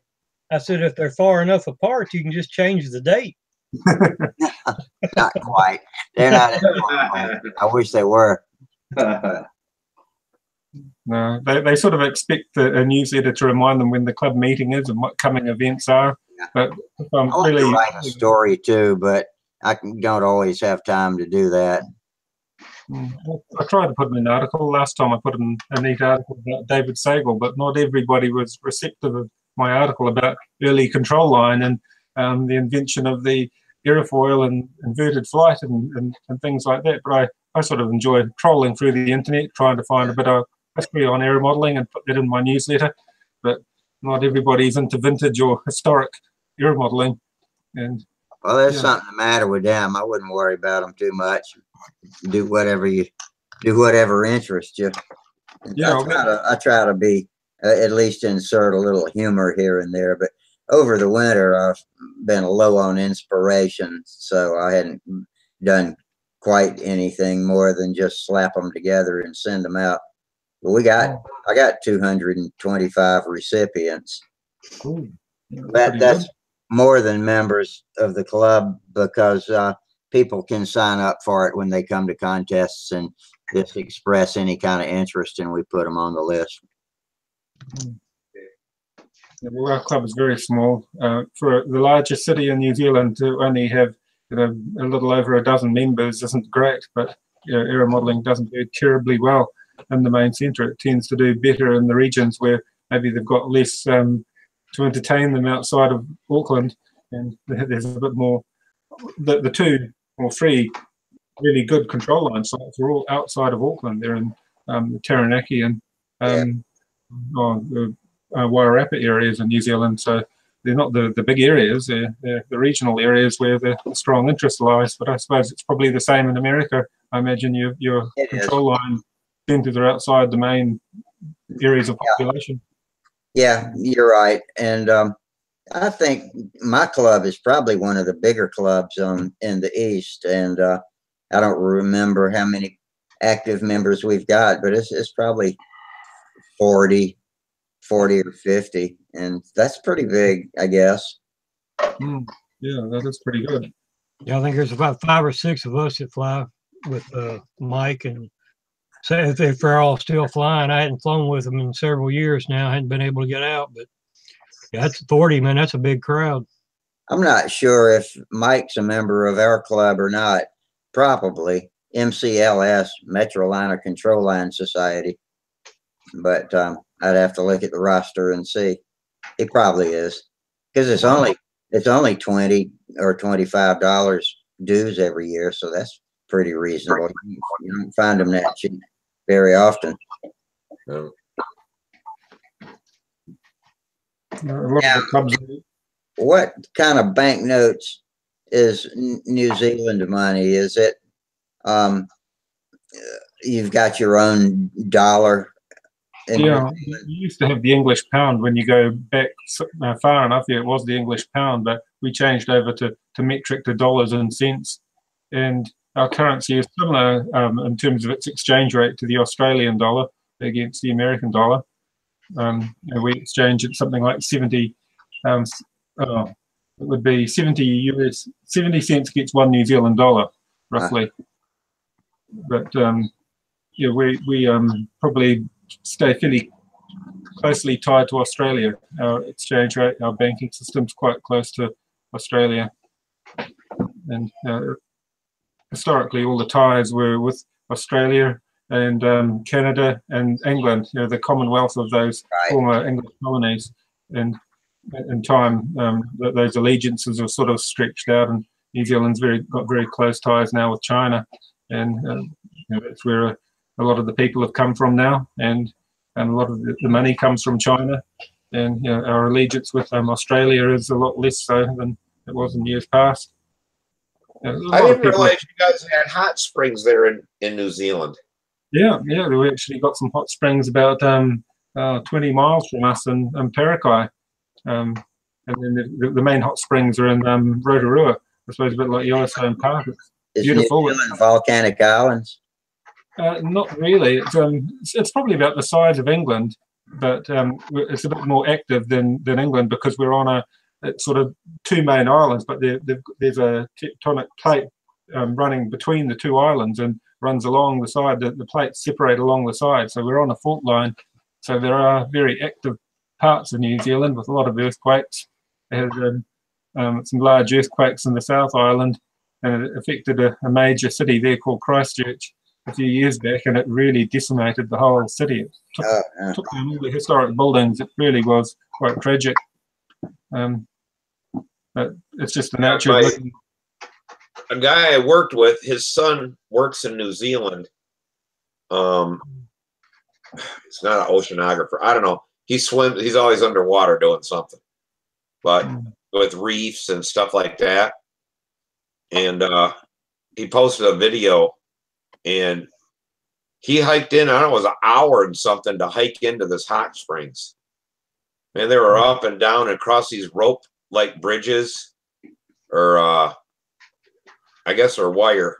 It showed them walking and things are just a bouncing, and they walked back into the hot springs, and there was some kind of cabin or something. They, you know, a whole bunch of them were there. I don't know if they rented it or whatever, but it showed them in these hot springs, and they look like they're about 2 foot deep. And they said they had a great time there. But to get back to it, they really had to hike in. So we've got some nice wilderness areas, just like in America. There are some very diverse areas in the bottom of the South Island. It's quite cold, very different weather, some very high altitude areas where it's almost desert, and those areas that are almost tropical in the north of the country. So a very big spread of weather. But we do get a lot of American, Asian tourists coming in here just to see the diversity of the environment here, just the natural sights. But yeah, I didn't know there's so many mountains there. I mean, they were showing the valleys. It's just absolutely beautiful. The mountains and the valleys, you know. Yeah. A lot of people come to live here. We have a lot of people that come to retire here simply because of the scenery and the remoteness of the places they choose to live. So if they came here for control line, they'd be disappointed. But if they came here for the natural sights, there's a lot to see. Yeah. Where you're at, what's your weather like there? How often do you get to fly? It's pretty reasonable. You can fly all year round, apart from the wet season, and about August, September, it gets very wet, and we often fly at home. We've got quite it's a small farm. It's about 13-acre property, and so we've got 2 control line circuits, and we'll fly here most of the year. But there are months of the year where it's just too wet to fly, and we'll go down to a sports field or a school ground actually, and fly on their sports field because it's well drained. Over those months where I can't mow it, but most of the time it is reasonable flying weather here. But the other Maori name for the native name for New Zealand is Aotearoa, which means the land of the long white cloud, which wind, lots of wind. So you get used to building windy weather models. When Charles was talking before, it reminded me of those days where you only want to fly a combat model. You really want to put your nice models away because it's so windy. Right. Do y'all have balsa trees growing there? No, a little bit too cold for balsa. I think in Australia they've got plantation balsa growing in the northern regions. Yeah. I think it's up in Queensland and Australia it's tropical, and they can grow bananas and balsa and all those things. Wow. But I think we lost Eddie as well. Yeah, Eddie dropped out on us. Yeah, I was gonna say, Gerald, if you could grow your own balsa, you'd have it damn made. I'd have to come there and visit you. Down a tree and make damn wood and build a model airplane. There, he's back now. There's Eddie. Yeah, I had 10 of kids. Oh. Had one well, sneak. Steve, you're gonna have a hard time checking balsa logs onto your luggage. Yeah, that's true. But if I hollowed it out, I can just stick my clothes in there and make it look like a suitcase. It's probably pretty heavy before you dry it too. Yeah, it's full of water, I'm sure. Yeah. Yeah, we have a tree here that grows called a cottage tree, and the wood of that is extremely light. I don't think it's got the right cell structure like balsa wood, but when it's wet, it weighs a ton. But once it's dried out, it's feather light, but it doesn't probably have the same strength. And another wood they do grow is that Paul Wiener. It's a very light wood. I think it's one of the woods that are very closely matched to balsa, and that grows well in New Zealand. And I think they're growing a lot for the surfboard industry. And yeah. And maybe they'll start growing it for the windmill stuff too. Is there good surfing in New Zealand? I believe so. I'm not a surfer, but there are some areas here that people go to live simply because of the good surf. A lot of they have had international contests here for surfing contests. I've got an uncle who's in his 80s now, and he still surfs. He's really keen on his surfing, and a few aeromodelers I know that surf. Another chap who's in his 70s in our club who still actively surfs. He really enjoys it. He made an RC surf. There was a movie about surfing where I can't think of the guy's name right now. He just died here. He did the movies and stuff where I don't know, 3 or 4 of them went around the world and surfed all year long. They'd follow the weather and stuff, and then they were surfing in Australia, New Zealand. It was like Breaking Point. Breakpoint. Breaking Point, was that the name of it? Breakpoint, I think. Point Break was one with Keanu Reeves. That's right. Keanu Reeves and what's it? Swagger. Patrick Swayze. Swayze. Patrick Swayze. That's right. They were bank robbers, and Keanu Reeves was FBI, and he was infiltrating the surfers to got bank robbers. Yeah, their masks were president heads. Yeah, they wore president mask. President Reagan was in there, wasn't he? Yeah. Nixon was. Yeah, I never seen that movie. I mean, this was some surfer movie back from the 70s or whatever, where they went around the world. But surfboards about something different, I think, Steve. Surfboards have come so far from what they used to surf with to what they surf with now. But I was watching a YouTube video, and there was someone there in New Zealand was making surfboards, but I guess, they make them all the same around the world, but they got a UV curing paint, and they were showing them, they were putting the resin down first, but it was a white color, and they were putting the fiberglass down, and it would all just really level out and all that kind of stuff. And they turned a UV light on, and the stuff would cure in like 4 or 5 minutes. Yeah. But without the UV, it was fine. And they were showing them, they said on nice days, they were doing it in like a garage or whatever. And they just open the garage door, wheel it out into the sun, and the stuff would really set off then. And that's obviously they're doing surfboards there in New Zealand and stuff with that some kind of new resin they come up with there or something. But yeah, it's UV. The dentist using something like that on me to fix a cavity now, and she just shines a UV light on it, and it's rock hard. When you walk out of there, it's ready to use.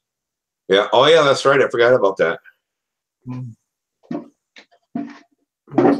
Using new chemicals and just adapting them to our modeling use, I suppose.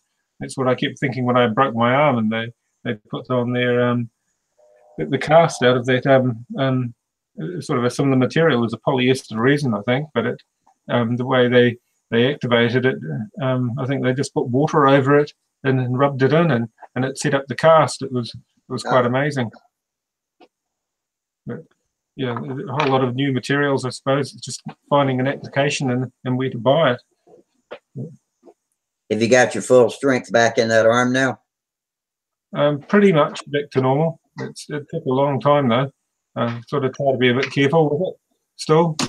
The last time I had to go and do a check, they just said be careful with it. It'll take a long time to get back to its full strength. When a bone heals like that, it might really be 6 months to a year before it's at the same density as it was before. Right. You don't forget that way. You remember how you made your mistake. Hopefully you don't do it again. Yes, it's there to remind you for a while so you don't forget. Yeah. Yeah, hung up the old cast in the garage for you forever reminding me. Yeah, my son was flying this on the weekend as Little Showman, but you might have seen the airplane. Yeah, neat little plane, but it kept throwing the prop loose. And I don't know if it's a type of spinner, but it just kept chucking the prop off it. In the end, I was flying it, and it did a shaft run, so I planted it straight into the mud. But it's like it just wouldn't grip on the, I suppose the prop driver is probably not, it's a plain flat prop driver. There's no serrations on the prop driver like a Fox one. It's just perfectly flat. Oh, yeah. Spinner material. It's got a tornado prop, and I think it could just be a cheap spinner, but it sort of got marks on it. It sort of got serrations on the spinner, but it just wouldn't work. It just kept spitting it off. Somebody was saying, I'd try Loctite on it, but you don't normally Loctite your prop. What I do is take a piece of sandpaper, like 80 grit sandpaper. Yeah. and make like a washer out of it, and then stick that.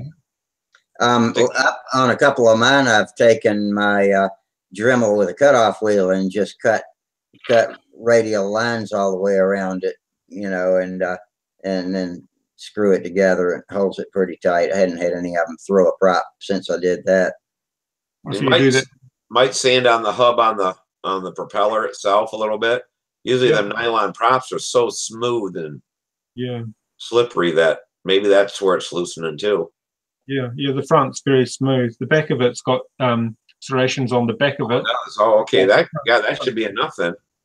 Yeah, the front of it's very smooth, and the prop washer is very smooth. So yeah, I'll roughen up the prop washer and the prop and give that a go.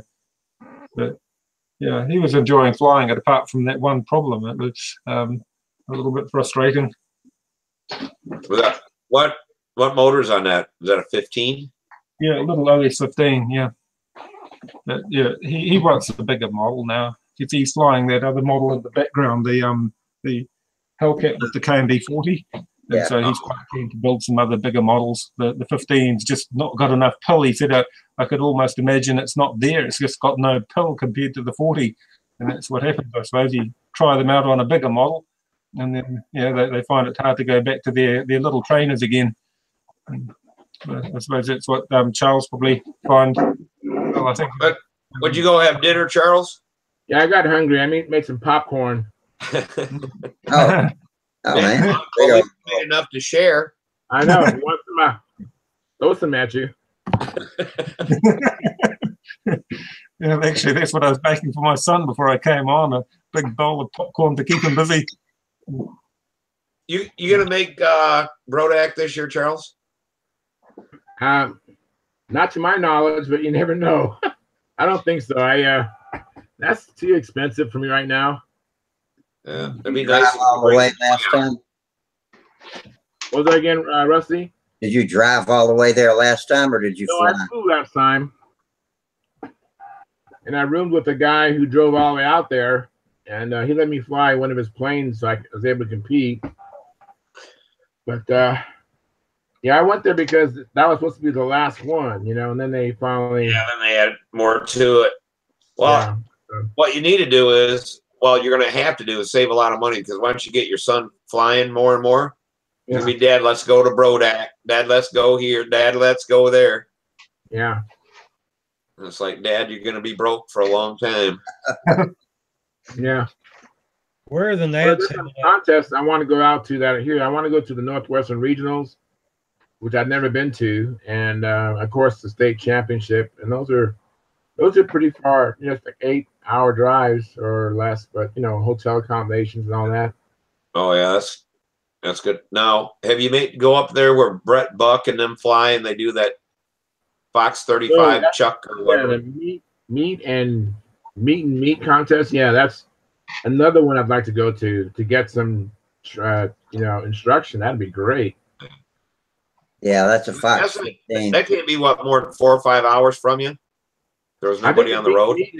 I think that's still about 8 hours. That's up in Woodland, California. Oh, I'm down in Escondido, down in Southern California. Yeah, I forget. Well, that, and you get into that traffic, and that can like add 3 times hour-wise, or 3 times as much time to get someplace. Yeah. Yeah. One time I was in LA when I was driving truck, and off at the wrong exit. You had the exit written down. So we get back on. We could see the other exit. It took us 1 hour to get to the other exit. Oh, hey. Oh, God. Yeah. And it was like 7 or 8 lanes of traffic going one. I'm like, oh my God, there can't be that many damn people in this town. There are. Well, San Diego's getting just like that. We have 8-lane freeways too, 8 lanes going each direction. And it's getting pretty bad. Well, that's like here, we got 2 lanes that are packed. It's like, man, it could be a 3rd lane, but yeah, we got there. 8 lanes. It's like, well, I guess it don't matter. You just add lanes and more people show up or something. Yeah. Yeah, it can be ridiculous. There's an area called the Orange Crush, and you don't ever want to go get caught in the Orange Crush. It's in Orange County, Yeah, I But they figured. call it the Orange Crush. Because you just basically, it's like a parking lot. Yeah, my mom and dad said that San Diego was their favorite place to live when all time. That they loved it there. Yeah. And I then love it here. my dad got sent up to San Francisco when he was in the Navy. They moved him up there, but they said that they really wish they'd have stayed in San Diego. You know? Yeah, I heard that Hawaii is nicer a little bit, just the weather, you know. But San Diego's nice. I mean, my dad said he hated Hawaii, and the worst was the Philippines. I was in Hawaii for 4 years in the Navy, and the only thing that I really didn't like about it was if it wasn't for the greeting cards, you wouldn't know what time of year it was. My dad said it was really humid there in Hawaii. It didn't seem that bad to me. I mean, you had the rainy season and everything, but I mean, the average temperature 70 degrees, 72 degrees. Yeah, it was great on Oahu. Now the other islands, I don't know how they are, but man, it was as far as the weather goes. Wherever the naval base was at, you know, he's like, it's always humid there, and I'm like, well, hell, you're on a ship on top of the damn water. It would be humid. No, it wasn't humid to me. I mean, it was fine, but like I say, you know, it was 82 degrees on Christmas. So I went and played golf. Oh, You know, shit. it was nice, but it cost too much to go anywhere. And like I say, you know, 82 degrees at Christmas time, if it wasn't for the greeting cards saying Merry Christmas or Happy Thanksgiving or something like that, you didn't know really what time of year it was. Yeah, girl I graduated with, she went to college for nursing, and when she got out, the only job she got offered was one in one of the smaller islands there in the Hawaiian Islands, and she really likes it, but she says it's so expensive. Yeah. You know, everything's got to be brought in by a ship or whatever, and I know when I was there, I was there from 91 to 95, and in 92, I bought a motorcycle, and the gas on base in 92 was $1.35 a gallon. Wow. And when I came home, I put gas in my truck, and I thought, wow, it's 99 cents a gallon. And I looked up, and I was putting premium in it. So it was less than $1 a gallon for premium and $1.35 for regular over there. So yeah. I thought, man, this is ridiculous. And now look at the gas prices. Ain't no telling what it is over there now. Yeah, I forget. I seen about 5 years ago. But she said she made an hour, but said it's so expensive to live there that it's like making, you know, $25 an hour here in Michigan or whatever. Right. You know, I don't know what she's making, like $50 an hour or whatever it was, but she said everything's twice as expensive. Yeah. So it's not like, you know, she says all it does is put you in a higher tax bracket. Yeah. Yeah. That's kind of like California there too. Everything's so expensive. You guys make a lot more money. You just got to donate more to Uncle Sam because you're in the higher tax bracket. Yeah, everything's more expensive out here.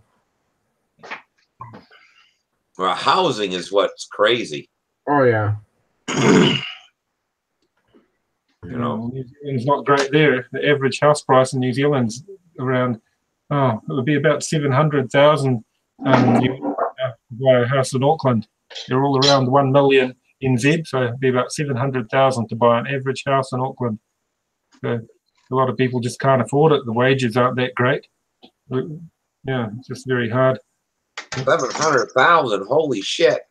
Yeah. I think my house, I don't know what, it might be worth 160 here, but I think that's I paid. it. That's I a think I paid 3 ranch, 55. like an acre and a half of land or whatever. I think we paid 55,000 for this one, but that was in 1987. Yeah, that's a big difference. That I know when I was over there, there's a friend of mine, her granddaddy had a house there, and she said it was worth $1 million. But that same house here would probably be worth 150,000. You know, Yeah. Yeah, it varies hugely just depending on where you are. of course, You're it was right on the beach, so that helped. Yeah, I bought my first house was a 2-bedroom ranch. I only had one Be right bathroom back. stuff. okay. And I paid $27,000 for it. I'm like, hell, my damn truck cost more than my damn first house. Yeah. That was one of my favorite houses. You know, it heated real easy and all that kind of stuff. This one here, well, I got natural gas. I got to get hooked up. It's in my yard and stuff now. I'm back to the house. So at least my heating bill will go down instead of having damn $400 a month heating bills. And knock that down to about 70 or 80. So that'll be a big savings. Yeah, that's quite savings. I think at the peak of the heating season here, we had a $400, almost a $400 bill, and I got natural gas coming from the power company. Oh, no kidding! You must pay. Hell, damn natural gas here in Michigan's cheaper than crap. I mean, it's just my ma. She's on a budget, and her budget bill is $47 a month. So Wow. for the whole year for heating hot water, heating the house. And then they adjust it at the end of every year, I guess. So about 500 and some dollars for the year. Damn, that's pretty good. They're usually on that budget bill, and they'll average the last so many years Yeah, what you paid, and then you may pay more one month than what you actually use, but then Yeah, you pay right. less the They rest make the other month. they make the adjustment once a year, I guess, to Yeah. bring it all back in line. but she likes it that way 'cause she's on fixed income, and that way you don't have to worry about. Yeah, you know exactly what you're going to have to pay each month. Yeah. You know, Yeah, my shop is on a budget like that. I pay $20 a month, and then once a year they either in the past couple of years I've zeroed it. They've zeroed it because I actually paid more than I'd used, so that worked out for me. But the house is not like that. Oh, okay. Well, here's the other airplane we've been working on. Wow. That's the Starus, which Very nice.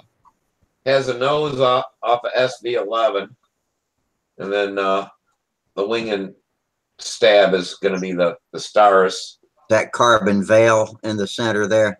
Yeah, that's that foam wing that I embedded that real thin carbon fiber Yeah, going through here, and then there's one going there that's covered, and then so when it's covered, it looks like a build-up wing, but it's actually a foam wing. Oh, it's nice. And Is then that kit pieces or is that scratch? Both? the wing Bob Hunt cut, the wing and the tail, and then this front piece, you can kind of see it better probably this way. This was made by Brodak, and this is kind of what they try to duplicate what's in the new SV11 kits, the ARFs. So then they were all cut pieces of plywood, and I built that, and then had to figure out how to skin it and put the door hatch in because it wasn't quite right, but I got all that. So, but That's a habit. this had a big pipe tunnel on it and everything, and I'm like, you know what? I can cut the side area down on that and make it to where when the wind blows, it'll pull less for Samantha. So I figured that all out, and I got a nice shape and cut it. Now when I put the ESC in here, it sticks up above the damn balsa rails. I'm going to have to add another 3/8 of an inch to the bottom of it so I get all the components in it. It was good. Going to be electric? Yeah. I just got the motor for it. So That's pretty much going to have to go to electric now. It's hard to find a gas or nitro engine. well, truly what I found out with her is that when we finally got that Brodeck set up for the Vector is that her scores probably jump 50 points a flight just because we can duplicate engine runs. There's never a difference. And if you're in higher altitude, you can pick the RPM up a little bit or whatever. And when we flew at Brodeck, I mean, it flew the same as it did here. It's just so consistent all the time is what's easy. Yeah. And we get better practice for. Yeah. I'm sold on Gerald them. holding up. What you got there, Gerald? Couple more battery packs. One for my electric scale model that I was flying at the last contest. Just a new battery pack for that. And a big battery pack for a new electric stunter that I'll start working on. I can't deny it. Well, that's a Hyperion battery, isn't it? Yeah, they're both Hyperion ones. My old batteries, I used to fly a lot of RC electric, and I just thought after flying, I got my little Mirabella, I'd say, showing you that the similar geodetic wing. Yeah. But that one I built for a brushed electric mini moons ago, and I converted it to a brushless, and it flew so well. The big prop and just so effortless, that beautiful run that you get. I just can't deny it, that it's just so easy that even if it's just for a practice, it's a perfect way of getting in a lot of flying that's consistent. Well, that's what we found out with Samantha going to school and homework and stuff like that. We can take 4 batteries with us. I meet her there, get up 4 flights, and they're always perfect. It ain't like the first one is too fast and we're too slow, and then we finally get it right. And you know, it's just it was so easy, and just how much more she could practice in a short amount of time and get in practice. Yeah. How big that new Hyperion battery? What size battery is that, Gerald? Well, I wanted to build a twin, so I've got one here that's a 5,200 milliamp hour, a 4-cell 500, and I'll use 2 smaller sort of 25 size brushless motors on it, this sort of size motor. When you go electric, is that going to add more weight or take more weight off than going nitro? It could possibly take weight off. Yeah, it could. Her on the Vector, on her gas powered Vector weighed 46 ounces, and the electric one weighed 46 and a half ounces. Oh, that's not bad. But the reason why it went over that was because it was tail heavy. So I bought a 3,500 milliamp battery that weighed 1.5 ounces more and threw it in the front. We could have got by with the battery we needed, but I still had the weight. It was just getting it to balance. Was at least you balanced it with something functional. That's right. Instead of just adding lead to it. Hang a washer from the front. Yeah, I've done that before. A couple of nuts and a zip tie. Oh, I've used counterbalances on the outside of my wings on a couple of them I bought from my cousin years ago. When I reskinned them, it had nuts and washers and everything glued to the outside. Looked like it took some shrapnel one time and just patched it over. Yeah, the only problem we had with the electric was that after we mowed the field the next day, it sucked in a piece of some kind of weed or whatever, like a stalk. It sucked it inside the electric motor and pinched between the magnets and the rotor. Right. Rip magnets off. Oh, heck. That thing went right at launch. Right when it went up, that thing started squealing. You could hear that thing grinding and squealing. And all of a sudden, the motor just stopped, and it was just grinding in there. And I took it apart, and that almost looked like a piece of wood jammed in there and stripped the magnets. Took all but 2 of them. How do you buy the motors? Or I mean, as far as sizes go, or do they represent the nitro engines, like a 35 or 40 size, or do you go by weight? This one here, for this airplane, which is a 60 size airplane, I believe is like a 25 size electric motor you'd use in a control line. I mean, are they packaged Compared to gas. Do they list the equivalent on the box information? Is it written on there anywhere? Equivalent to such and such a size IC? Yeah, you know, they'll say, well, the Cobras aren't. Some of them will say, you know, 25 size equivalent or whatever, but a 25 size is what we fly in a 60 size airplane. That you'd have is a 60 or a 76 Rojet or PA or whatever. Is there also a wattage listed on the box? Yeah, this one, it depends on what size batteries. You know, if you have 4-cell, 5-cell, 6-cell, you can go from 500 watts up to 900 watts by just changing the battery. I was just wondering, if you could convert the wattage of an electric motor directly over to the wattage of an IC engine, you know, because you can easily enough find out the horsepower or wattage of the IC. This one here is going to be is still less than 1 horsepower, but it flies, like I said, it'll fly that engine, that model, like a 2 horsepower PA. Yeah. Because you're not using, must not be using all the horsepower. I guess not. Gas motors. Or either it doesn't convert directly like that. Yeah, a lot of it's the difference in prop and RPM. Where with an electric, you can swing your prop at an efficient RPM. You're not swinging it at 20,000 or 16,000. You can swing it at, say, 7,000 RPM, a bigger prop, and not overload the electric motor. Yeah. And one manufacturer does a direct equivalent, and that's OS, because they know they're transitioning from internal combustion to electric, so they sell a one-on-one swap, but it doesn't. When you work out the sums, they don't work out directly anyway, but they try and sell them as a 32 or a 25 size. But like Steve said, it's more a function of how many cells you're running, what prop you're running, what current you're drawing. Is there any way to set them up like I've got one of the guys in our club, he converted his RC engine or RC planes to control line with a 3rd wire to control the throttle. Can you control the throttle on the electric? Yeah, we've done that. But what we use is just we put a servo in there. Just a standard. Then hook it to a ground for a car deal. And we did it for a guy who couldn't breathe and stuff. And so in his left hand, he held that. We just took the trigger out and mounted a battery to it. It was just a little thing. He hung it around his neck. And then he'd just squeeze the trigger and take off, and he'd fly.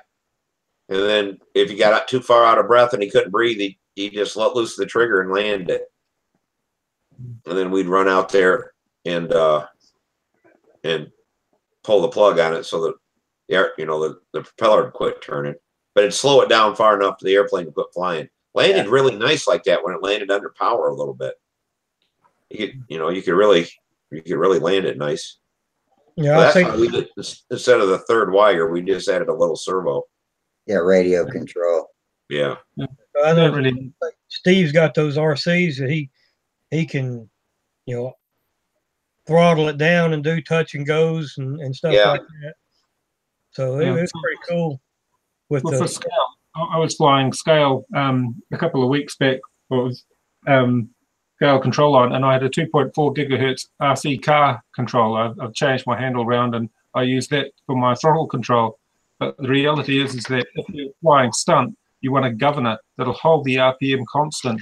You don't want to alter the RPM. And so for a stunt model, I've got one of the key reticle controllers that governs the RPM, and that's preferable if you're flying stunt to altering your throttle, because when you start off, your battery pack will be cold, you'll get low RPM, and then it'll go up. Your RPM will climb as the pack warms up, and then it'll drop again. But when it's a governed controller, or it'll give you a much more level run from the beginning to the end. It'll clip off the top performance, but it'll mean you have a consistent performance right through your whole 7 minutes virtually if you've got a healthy pack.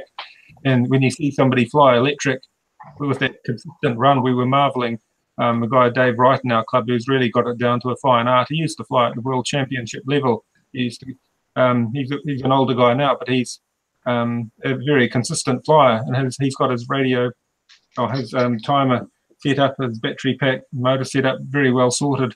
And it's just a marvel when you watch them fly how consistently they can fly. And they know they can depend on it, so they're not nervous about flying in a way too. Do they make soundboards for them so it'll sound like a Yeah.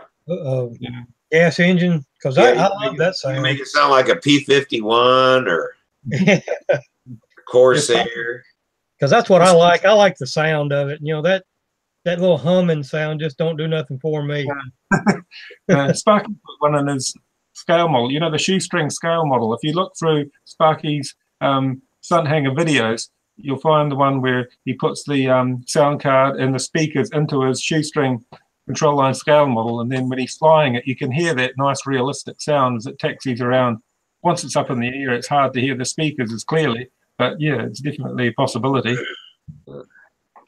Yeah, because I think I've got one. Well, I've got one plane, and that's my Tudor 2 that's got the OS 46 with the muffler on it, and that's the only one I've got with the muffler on it. Because I love that sound. Neighbours don't always. That's the only problem where we are. Everybody's got a. Yeah, everybody gets butt hurt around here because it makes too much noise, but I still fly.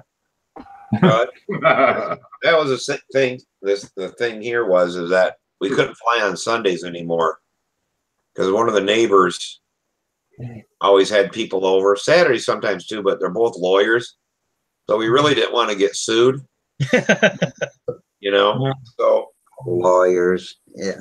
we fly electrics on Sunday, or we can actually fly the Stalker because the Stalkers are real quiet.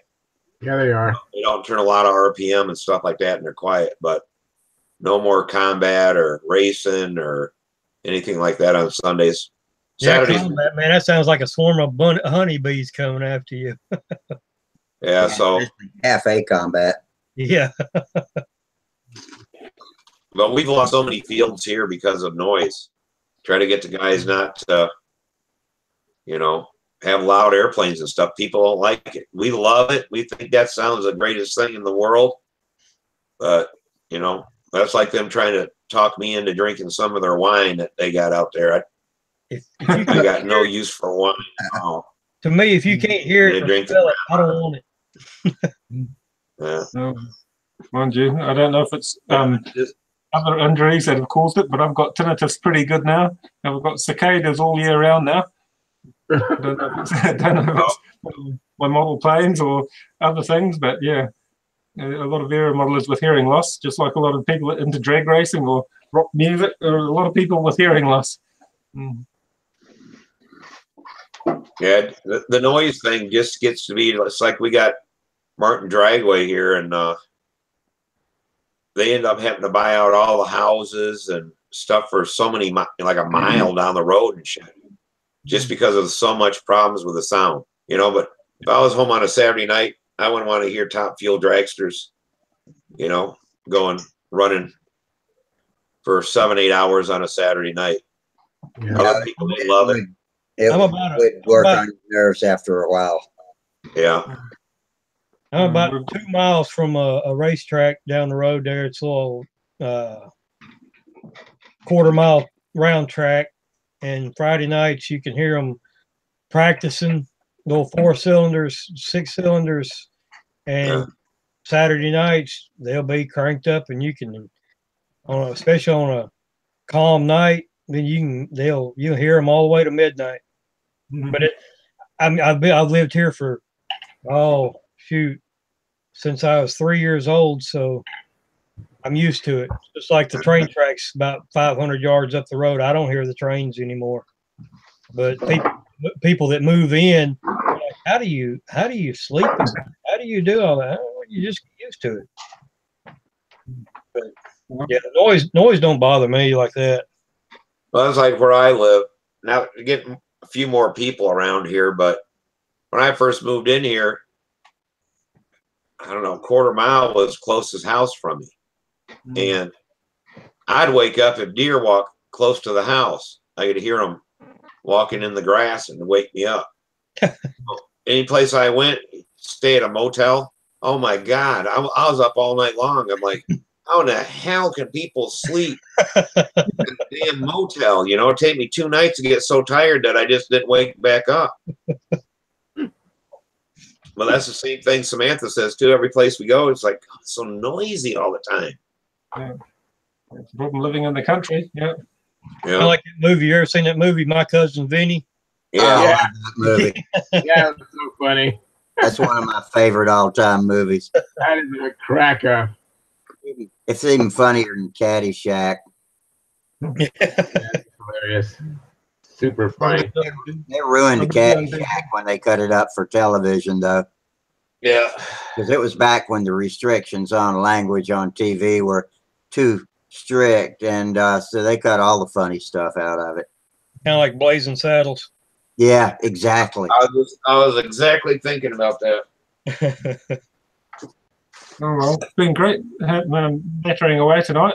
I've learned a lot. And look forward to catching up with you all next time. We better go and do the dinner and get ready for our club meeting. Probably running late already, but it's been good fun anyway. Just So take say a good night. You'll be all right. Yeah. All All right, right. good night, Gerald.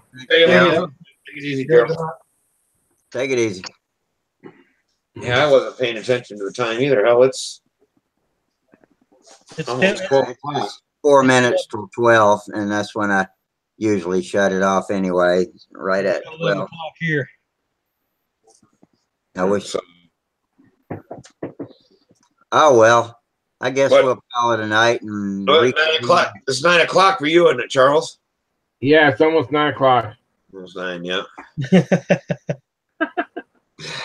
But I'm tired though. Actually, I'm thinking about going to bed anyhow. So Yeah, full maybe of the popcorn and I'm ready to go to sleep. maybe I can get in bed before 2 o'clock in the morning tonight. So Oh, that's going to happen to me once I'm 60. I want to go to bed at 9 o'clock. Remember, I'm recuperating from a family reunion. Oh, okay. Yeah, I did shit with you. yeah. I gotta tell you something. Really, I found it very funny.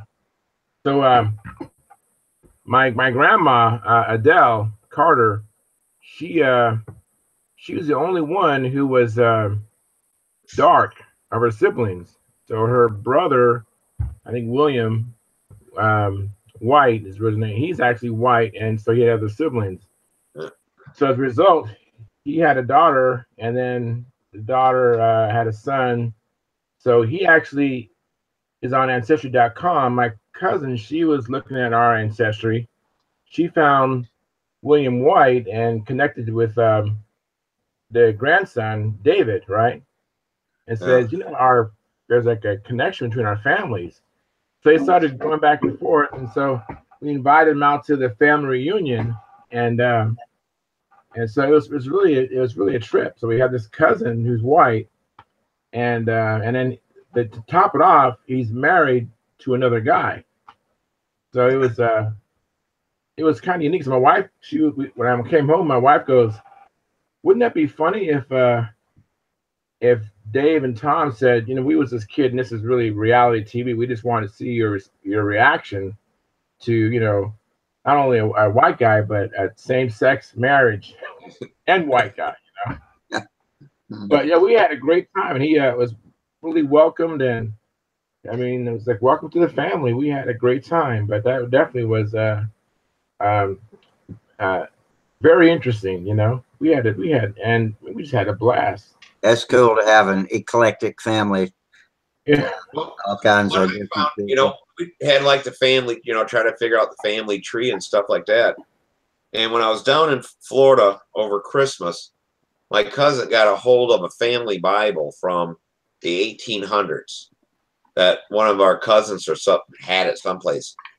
But it was my great grandfather's mom and dad's family Bible. And we knew, you know, Uncle Charlie and Walt and all that kind of stuff. We got to look in the family Bible, and how they had about 13, 14 kids. Well, they must have died young or something, because they don't show up in census and stuff like that, you know. And what was really crazy is that My dad is named after one of his grandfather's brothers. Both of my uncles are, and two of my aunts are all named after aunts and uncles that must have died young or something. Oh, I see. Yeah, to keep them alive, their name alive. Yes, right. Yeah, and we found out that my Aunt Lucille, that's not her first name. She goes by that, but it's really not. I forget. It's a weird first name. I don't know why she goes by Lucille. Yeah. Which ain't that common anyway. But yeah, it was funny that that my uncle didn't even know that he had a great uncle or a great uncle that was named the exact same name as his. Yeah. First, middle, and last are all the same, and nobody in the family ever knew. I was like, wow, I want to get on that ancestry.com and try to figure some of that out. You have to pay for that service. Yeah, I don't know what. No idea. I'm not into that, but I have a cousin's into it, and so she hooked up with a guy named Dave Roberts, who I was talking about, and Dave Roberts happens to be into it too. I mean, they really find it very fascinating to investigate and spend time researching and I think you get a free trial or something. Probably. Hey, There are a couple of people in my family. Get off of here. Okay, Todd. I'll catch you guys Friday. I'll have some more show and tell. All right, Tom. Okay, man. We want to see your pink. We want to see your pink camouflage. Yeah, it should be. It should be sprayed because I'm spraying it. I don't know. I got some work coming up this week. I might not be able to do anything this week at all. What are you spraying it with? What am I spraying with? Airbrush. No. What kind of paint? Oh, this right here. Apple barrel. From Mary Kay. Apple barrel. It's 50 cents from Walmart. So is this going on an electric plane? Nope. No. So you just going? It's going on the plane. It's going to have fuel all over it. So what you just gonna clear coat it with fuel proof? Yeah, that's what I do to fuel proof it. I'm real careful. I never really drip or anything, on my planes. Raw fuel. Yeah, I got castor. I don't like any kind of oil on my plane in the first place. So when I get done, I always wipe my plane off. So I'm still beginner. So most of these planes I'm building ain't gonna last forever. You know what I mean? So is that a water-based? Yeah, it's a water base, and I just mix. I use DuPont 3608S. It's an acrylic lacquer thinner. Yeah. And I just sit there and I mix the thinner right on in. Oh, no kidding. Yeah, I mean that's what I've done in the last two planes. This is the third plane. What do you use to fuel proof it? You clear coat? Well, some people said they ain't enough, but it's enough for me. But I use Randolph non-tauntning clear dope. The only reason is because I had a whole gallon given to me. It worked. Yeah, and it does great. I mean, I'm not like a perfect builder yet, but I'm getting close. But I do that. I do a lot of weathering, when I do my paint, so it hides a lot of defects that I have. Oh, that's cool. But, one of these days I prefer to go all dope. Now, when I get out of these warplanes and I get to be an intermediate and I learn the full pattern, my whole airplane finishing will completely, utterly change what I'm doing now.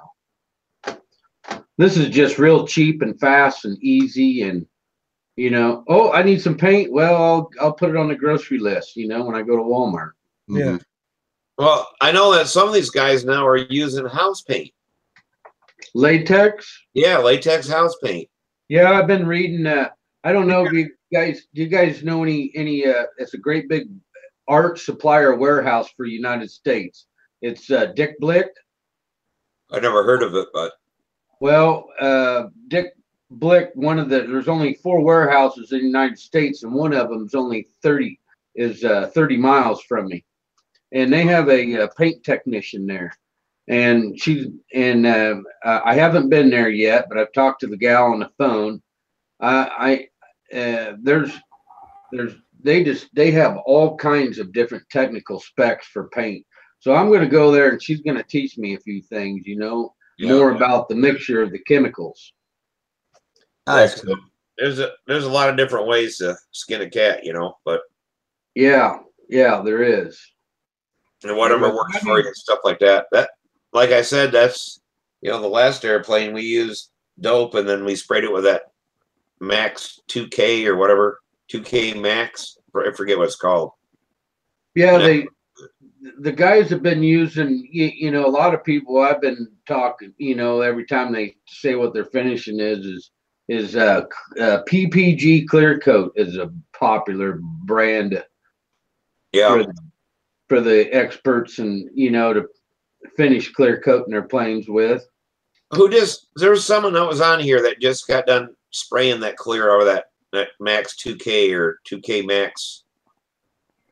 Where it's a rattle can and you hit the bottom of it, a little button in there, and release like that PVC stuff. Yeah, Cherry's going to do that with some planes. He's setting them up. He's going to do all 3 of them at the same time. Oh, there's Terry? Yeah, Terry's going to do that. But I think... what is it now? Yeah, the Max 2K. Max 2K. Yeah, it's a 2-part epoxy resin. Oh, and it's a sprayable? Yeah, resin. Yeah. Right to your automotive place, and you can get it.